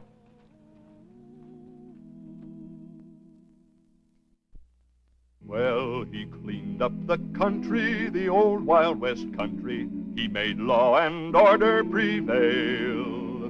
And none can deny it, the legend of Wyatt forever will live on the trail. Oh, Wyatt Earp, Wyatt Earp, brave, courageous, and bold. Long live his fame, and long live his glory, and long may his story be told. Long may his story be told.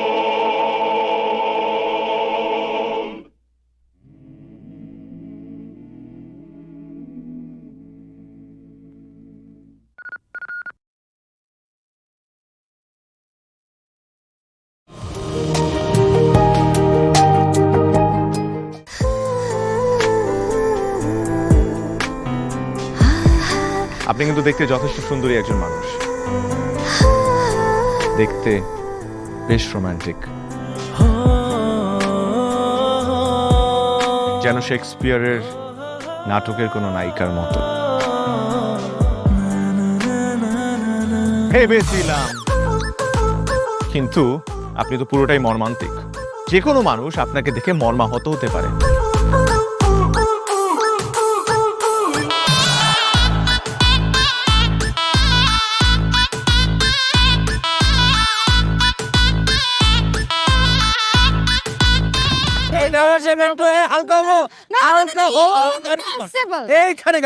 আমার হালকা হতে 1 মাস সময় লেগেছে।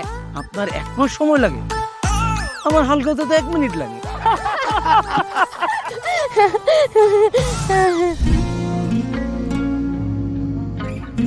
আমার কাছে মনে হয় জীবনসঙ্গী এমন হওয়া উচিত যার সাথে আপনি প্রতিটা মুহূর্ত উপভোগ করতে পারবেন, সারাক্ষণ খুনসুটিতে মেতে থাকতে পারবেন এবং তার মনে এমনভাবে বসবাস করবেন যে আপনার দিকে সে একটাবার তাকালেই বলে দিতে পারবে যে তার বেঁচে থাকার কারণই আপনি। পথে চলতে চলতে, কথা বলতে বলতে, কখন যেন হলে আমার। জানি গল্পে গল্পে মিশে অল্পে অল্পে আমিও হয়ে গেছি তোমার। ছোট ছোট ভুল ফুটে হলো ফুল যে তোমাকে পেলাম। গুটি গুটি পায়ে স্বপ্নের নয় আমি ভেসে গেলাম। আপনি কি মনে করেছেন একজন মানুষ আমার জীবন থেকে চলে গিয়েছে এবং আপনি সেই সুযোগটা কাজে লাগিয়ে আপনার ফিলিংসগুলো আমার কাছে এক্সপ্রেস করবেন আর আমি সেটা হ্যাপিলি অ্যাকসেপ্ট করে নিব? এই হচ্ছে আপনার বন্ধুত্বের নমুনা? রোদের পাখি তোর শহরে, আমার মনের স্বপ্ন ঘিরে। ওরে পাখি ওরে সারাক্ষণ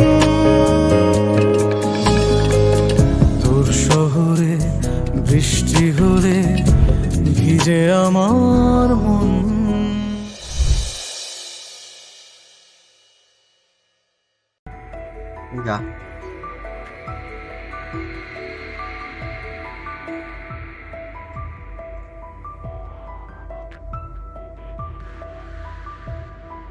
Anh múc rửa rồi giờ anh hay vậy. Anh hay yêu điên mà chịu trốn.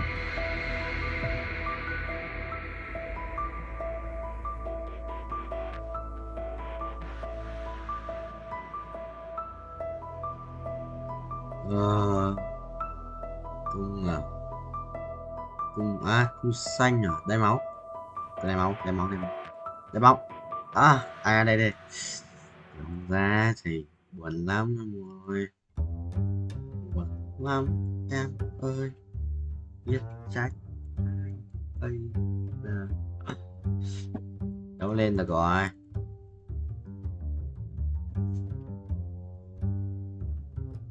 Ôi, 18 mẫu 2 sao nữa. Thiếu tận 68 tiền cơ. Mới có 53 tiền. Dạ đủ.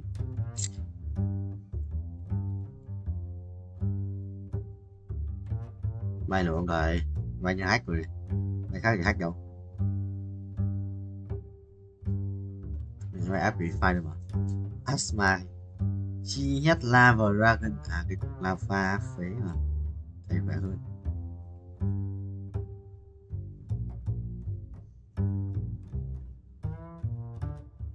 Vừa nãy đánh oan nó còn chết cơ. Thằng thì top 1. Bạn thế cao tới top 1 vậy. Thắng top 1 này. Nếu sao thắng là thằng top 1 rồi. Phải thắng không vậy? Bắn nhá. Nhanh ghét. Thắng đi. Chưa thắng rồi, gần thắng. Khiếp, phải bắn toàn để chiêu bắn được mà. Đéo có đam. What the hell, 5 phép. Chiều rồi. Toàn 5 phép ạ.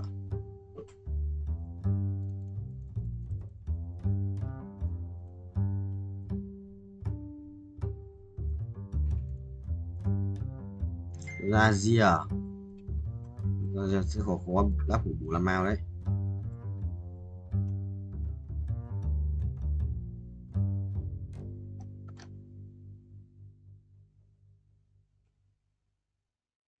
Cầu nguyện đi.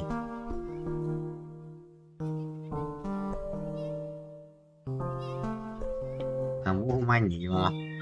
Nhớ hôm nay chắc quan rồi.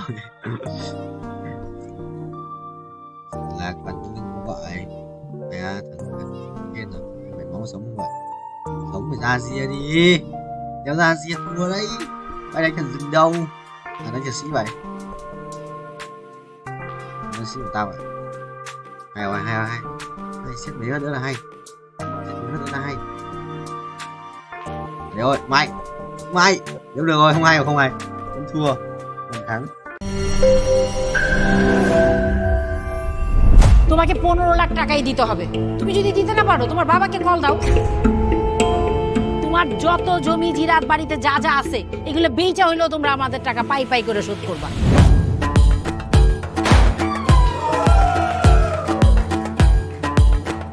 একটা ব্যাপার কি খেয়াল করছো? শহরে কিন্তু দুইটা রূপ, রাতের এক রূপ, দিনের আর এক। বেঁধেছি ঘর হৃদয়ের পর, গাঢ় সবুজ ওই গহীন বনে। আরে ব্রো, সবসময় চিল থাকতে হবে, কিচ্ছু মাথায় নেওয়া যাবে না। ভালোবাসা হচ্ছে একজন আরেকজনের উপর ভরসা করে, একজন আরেকজনের হাতের উপর হাত রেখে এই জীবনটা কাটিয়ে দেয়। কিছু মানুষ এই রাত জেগে থাকে আর টাকার বিনিময়ে সুখ খুঁজে। বসুন। এখন তো সিরিয়াস হওয়া উচিত, তাই না? আমি তো কোথাও যাচ্ছি না পার্টি করতে। তুমি কেন যাচ্ছ? কেন বন্ধ করতে পারতেছো না বলো তো?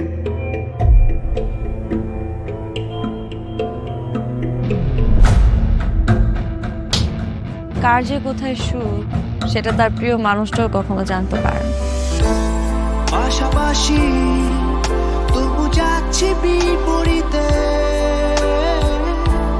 কাছাকাছি তবু যাচ্ছি বহু দূরে। Hi, you look good. Thank you.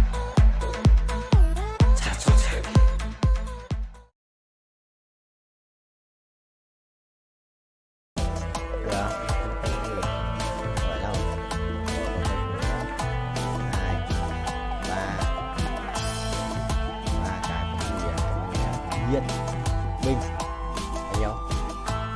50%.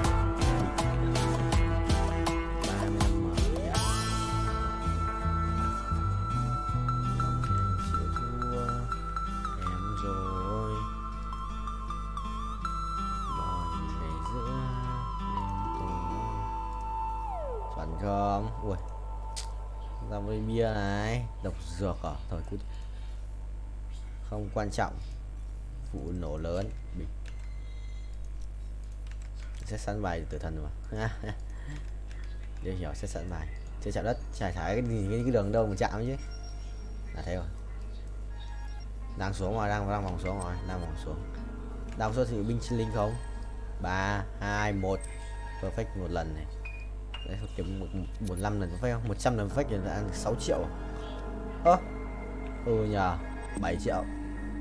Mình cần 50 thôi, đã được 5 củ rồi. 7 củ là bình thường. Chuẩn rồi. Đấy á, đón thêm một nhịp vào mình rồi.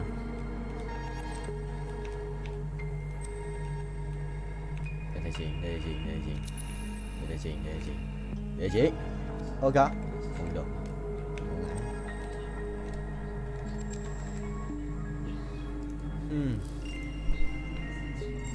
Mất kiếm mà. Cô không mất áo luôn. À? Nếu còn gì? Phải lấy găng tay. Đây để thay. Rồi 1, 2 lần. Thế là 30% à? Xem bao nhiêu nhá. 30% bình. Cũng gần 5 củ ấy. 40 củ à? 2 lần được 10 củ nữa. Thì ảo điếc. Let's go.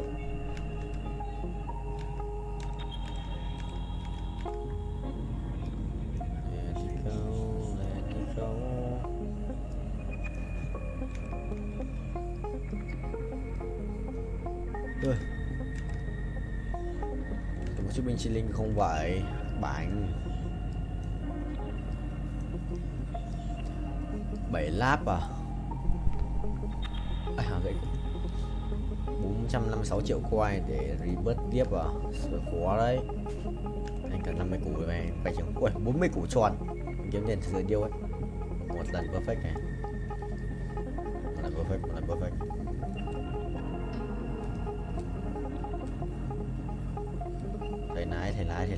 Thầy lái.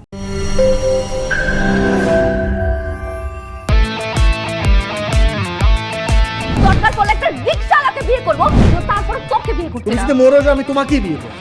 দেখো বিয়ে এত সোজা না। 5টা condition. কয়টা? 5টা। আমি JD Safayet রমরাজন। Sir এটা তো ভোটার আইডি কার্ড স্যার। বাড়িতেই করবেন নাকি হোটেলে? না আপনি যেমনটা ভাবছেন বিষয়টা তা না। আপনি তো করবেন। তোমাকে দিয়ে হবে না, আমি জানতাম। শুধু সময় নষ্ট করো না। ভাই আপনি তো অনন্ত দলিল না যে অসম্ভবকে সম্ভব করে আপনার কাজ। জিমি কি হচ্ছে? আচ্ছা আঙ্গের একদম বইরা দিমু। যাচ্ছে সব বাইট কর। শর্ত দিয়ে বিয়ে ভাই, যে বয়সে মানুষ গার্লফ্রেন্ডের কামড় খায়, সে বয়সে আপনি কুত্তার কামড় খেয়ে হাসপাতালে ভর্তি হয়েছেন।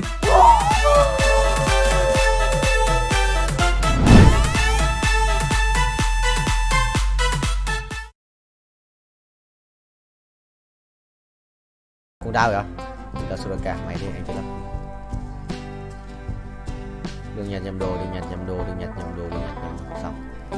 Có đủ đồ này. Chả có nằm như này, có ấn gì cả? Ấn gì ấy? Thần thoại ấn sử ra. Trốn khó. 400 củ này. Vì có phải là 531 củ. Tiền perfect. Không hiểu. Perfect. Mini code 416 lap. Qua 400 lap rồi. Rồi.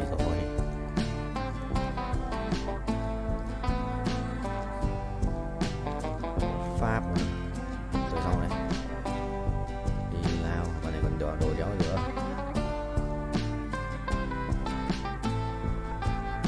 Còn áo đạp phép không? Sắt thương phép này. Sắt 500 sắt thương phép này. Con này full sắt thương phép này. Ok. Làm đéo còn gì. Là còn một cái kiểu cá đồ nó đéo. Ok, xong. Thì với ai đây? Ba cái thằng kia. Bạn kia có lắc thì sự láo đấy.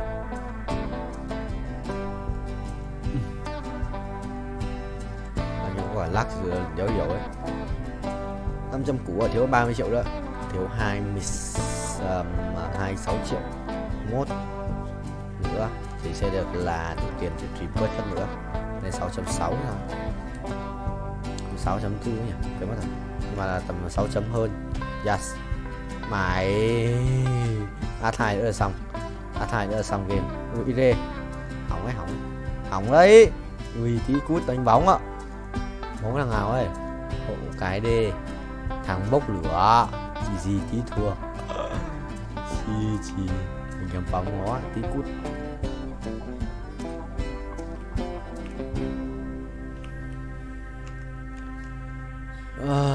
Cho thêm máu à, 19 thì làm chi, giờ mình phải thắng rồi mình cút một trong hai thằng này.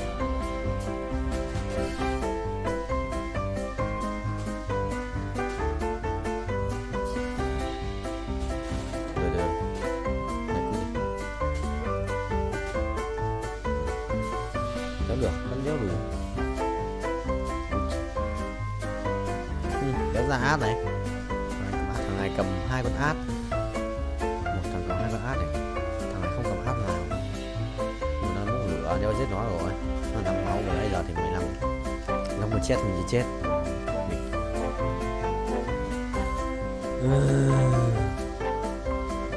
Cái thằng này con lắc và bắn phát cho gần con át một chắc cút. Cầm át rồi nhưng mà nhớ át nhở, cũng mất 4 con mà chúng ta một bắn lỏ lắm để bảo mà một bắn lỏ nhất còn cc thì hết tung nữa trốn. ভালোবাসা সুন্দর, ভালোবাসাও সুন্দর, মানুষ নিজের অজান্তেই ভালোবেসে ফেলে।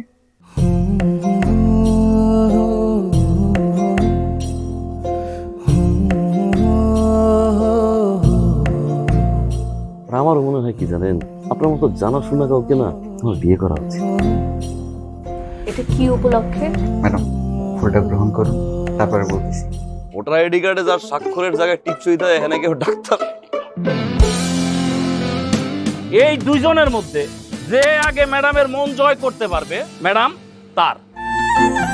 একদিন না দেখলে তোমায় বন্ধু আন্ধার লাগে সব, তোমার এই প্রেমে এমনই টান। রোগীদের তো ডক্টরের কাছে আসলে ব্যথা কমে যায়, আপনি তো উল্টো বলবেন, আপনি কি একটু উল্টা? তোমায় ছাড়িয়া যাব মরিয়া, তোমায় ছাড়িয়া যাব মরিয়া, যেও না যেও না বন্ধু আমার ভুলিয়া ভুলিয়া। আমার মনে হয় আমার সমস্যা কপালে, ম্যাডাম আমার কপালে নেই, আমার কপালে আছে দাগ।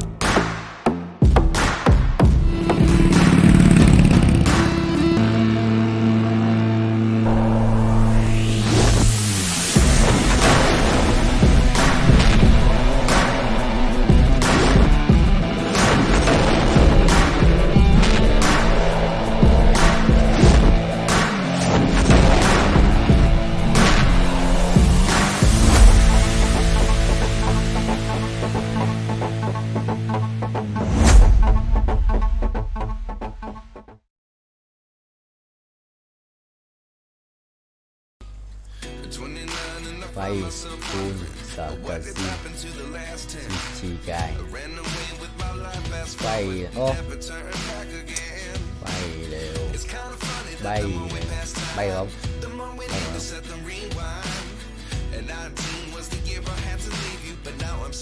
bay không không rồi rồi bao nhiêu phút đây 00335 không mất tích này.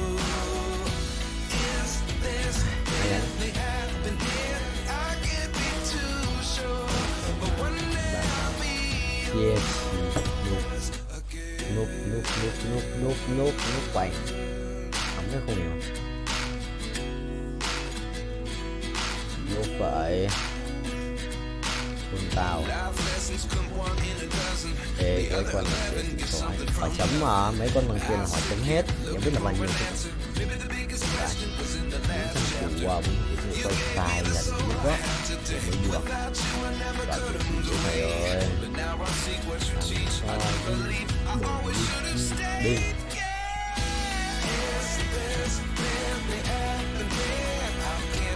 như vậy đây ngủ đắp làm sao vậy?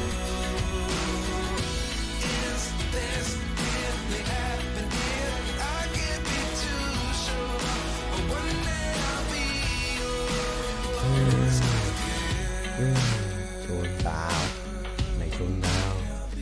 Mày thích làm hỏng cho mình không? Lợn này xiềng vang với trang bị đặc sắc xong để quyết định cuộc chơi.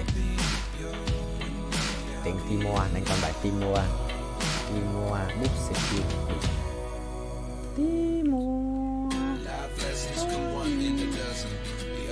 quá cay xa nhá, nhưng có ấn độ được để dành Timor skin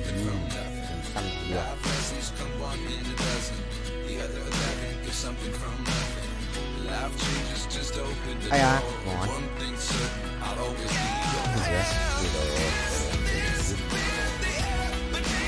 Rồi này ngày đẹp được thì đỡ đau rồi. Rồi tay đi, tay xa thì đỡ được. Đau 2 lần đau. 3 lần đau nữa. 3 lần đau. Này kết được vẫn vậy nha. Ok.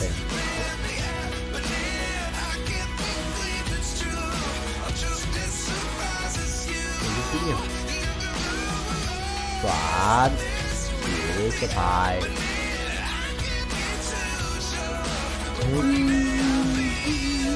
chia gai nước này phải để cho tự mày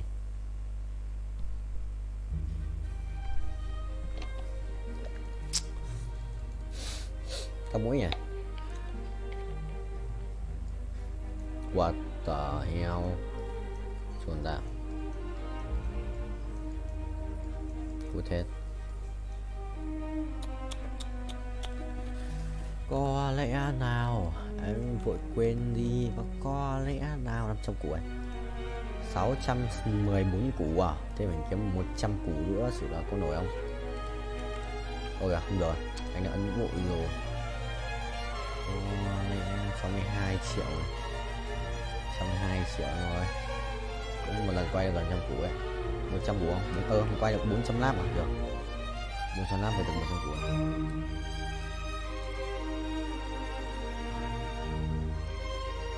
Mình cũng 4 nào. Vương miện định mệnh. Rồi xong, biết đánh mày gì rồi? Đánh mày gì rồi? Biết đánh mày gì rồi? Để nhặt bài á.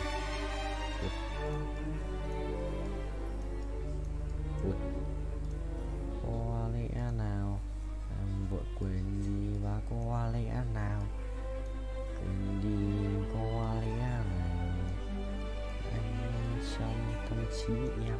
Ôi gà cho cái này à? Làm rồi nào. Xong đi. Vua tối ưu Aria bán này. Mèo mèo mèo mèo mèo mèo mèo mèo mèo mèo mèo mèo mèo mèo mèo mèo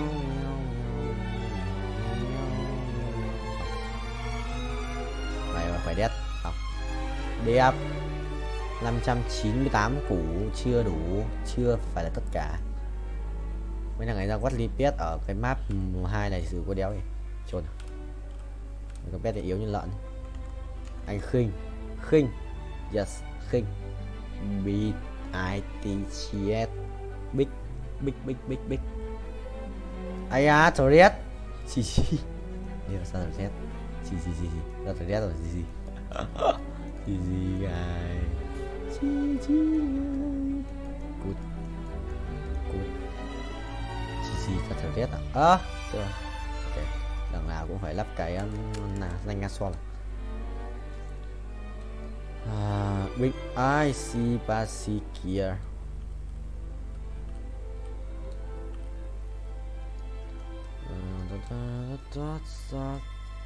Ủa Sơn bố Hiếu béo đang playing Space War. Cái gì vậy? Ui rồi, nháy phát 2 lần. Chuẩn không vậy chấm. Chuẩn đét cho thôi. Chuẩn và đét. Như phi công vậy. Ok, bay tiếp, bay cao. Thua rồi sao nhỉ? Thua rồi sao ấy? Thôi. Thằng Zena bắn đau lắm, Zena 2 đồ rồi. Chịu. Zena Sojin mấy cả cuồng đau đấy hiểu. Vội vậy chồng. 6.8 à, vậy sẽ lên 7. Ok. Đằng nào phải đắp cho thờ rét mà. Thôi đừng lỗi chung với nhau đây. Mèo.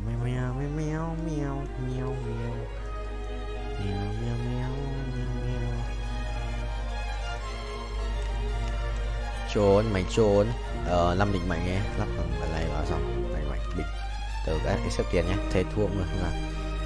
Bạn cũng khỏe nhưng mà chúng nó còn quỷ hơn cơ. Nếu sao Zanna 2 đồ. Đéo chịu được. Quỷ đó chịu.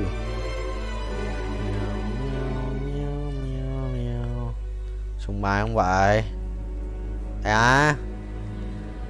Kiếm tiền. Tiến kiềm 138M sử dụng nhiều ấy. Không bay nữa thì thôi.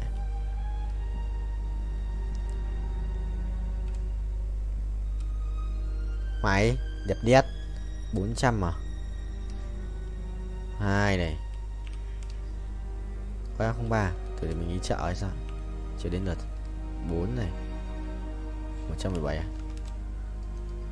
Sẽ là một cái Sojin đi. Ok, quyết định. Sẽ lấy một cái Sojin đi. Đi.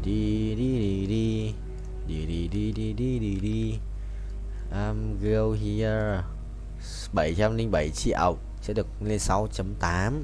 Tốc độ sẽ là mắc ping không? Quỷ ác quỷ phi phai. Tốc độ bù đắc bù nào. Mấy thằng này có một chút game thôi chứ. Thằng này rebirth 163 lần. Kê vậy.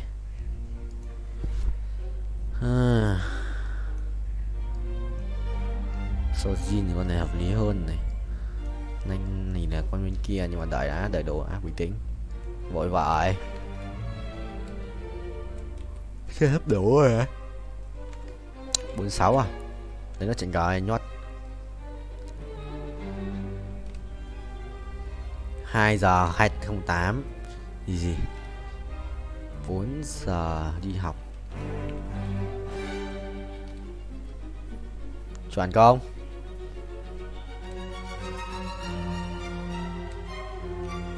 Mai học xong nhá làm gì? Muốn đi tập. Dài muốn đi tập sáng. Tối tập tiếp.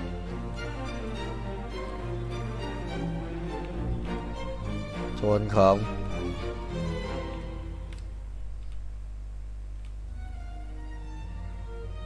Nhiều record này, ngon.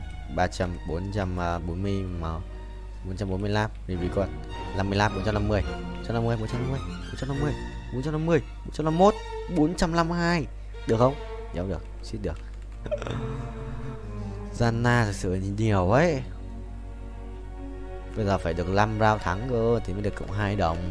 Là một round chỉ cộng bao nhầm từ 2 đến 4 chỉ cộng 1 đồng thôi. Nghèo đét. 1,6k 138M. Bắc. Ê bác. Ủa tôi bình quá. Không được. Phải quay nốt. Ê sao đéo lên thở đét 2 cho mình kìa. Này thua rồi, tài khỏe đấy. Chịu rồi. Êu, cái gì kia có dòng ánh sáng. À bắn tàu ra một cái đồ ánh sáng ngẫu nhiên à. Chịu rồi, dòng ánh sáng thì thua. Chịu. Thầy thua. Thầy chấp nhận. Ai rồi cũng phải thua thôi. Nhưng mà thua không hay đâu.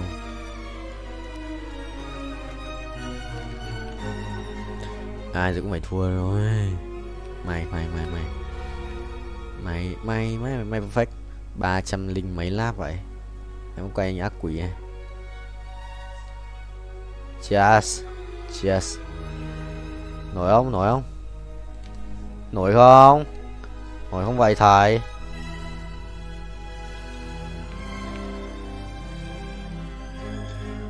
Nổi không?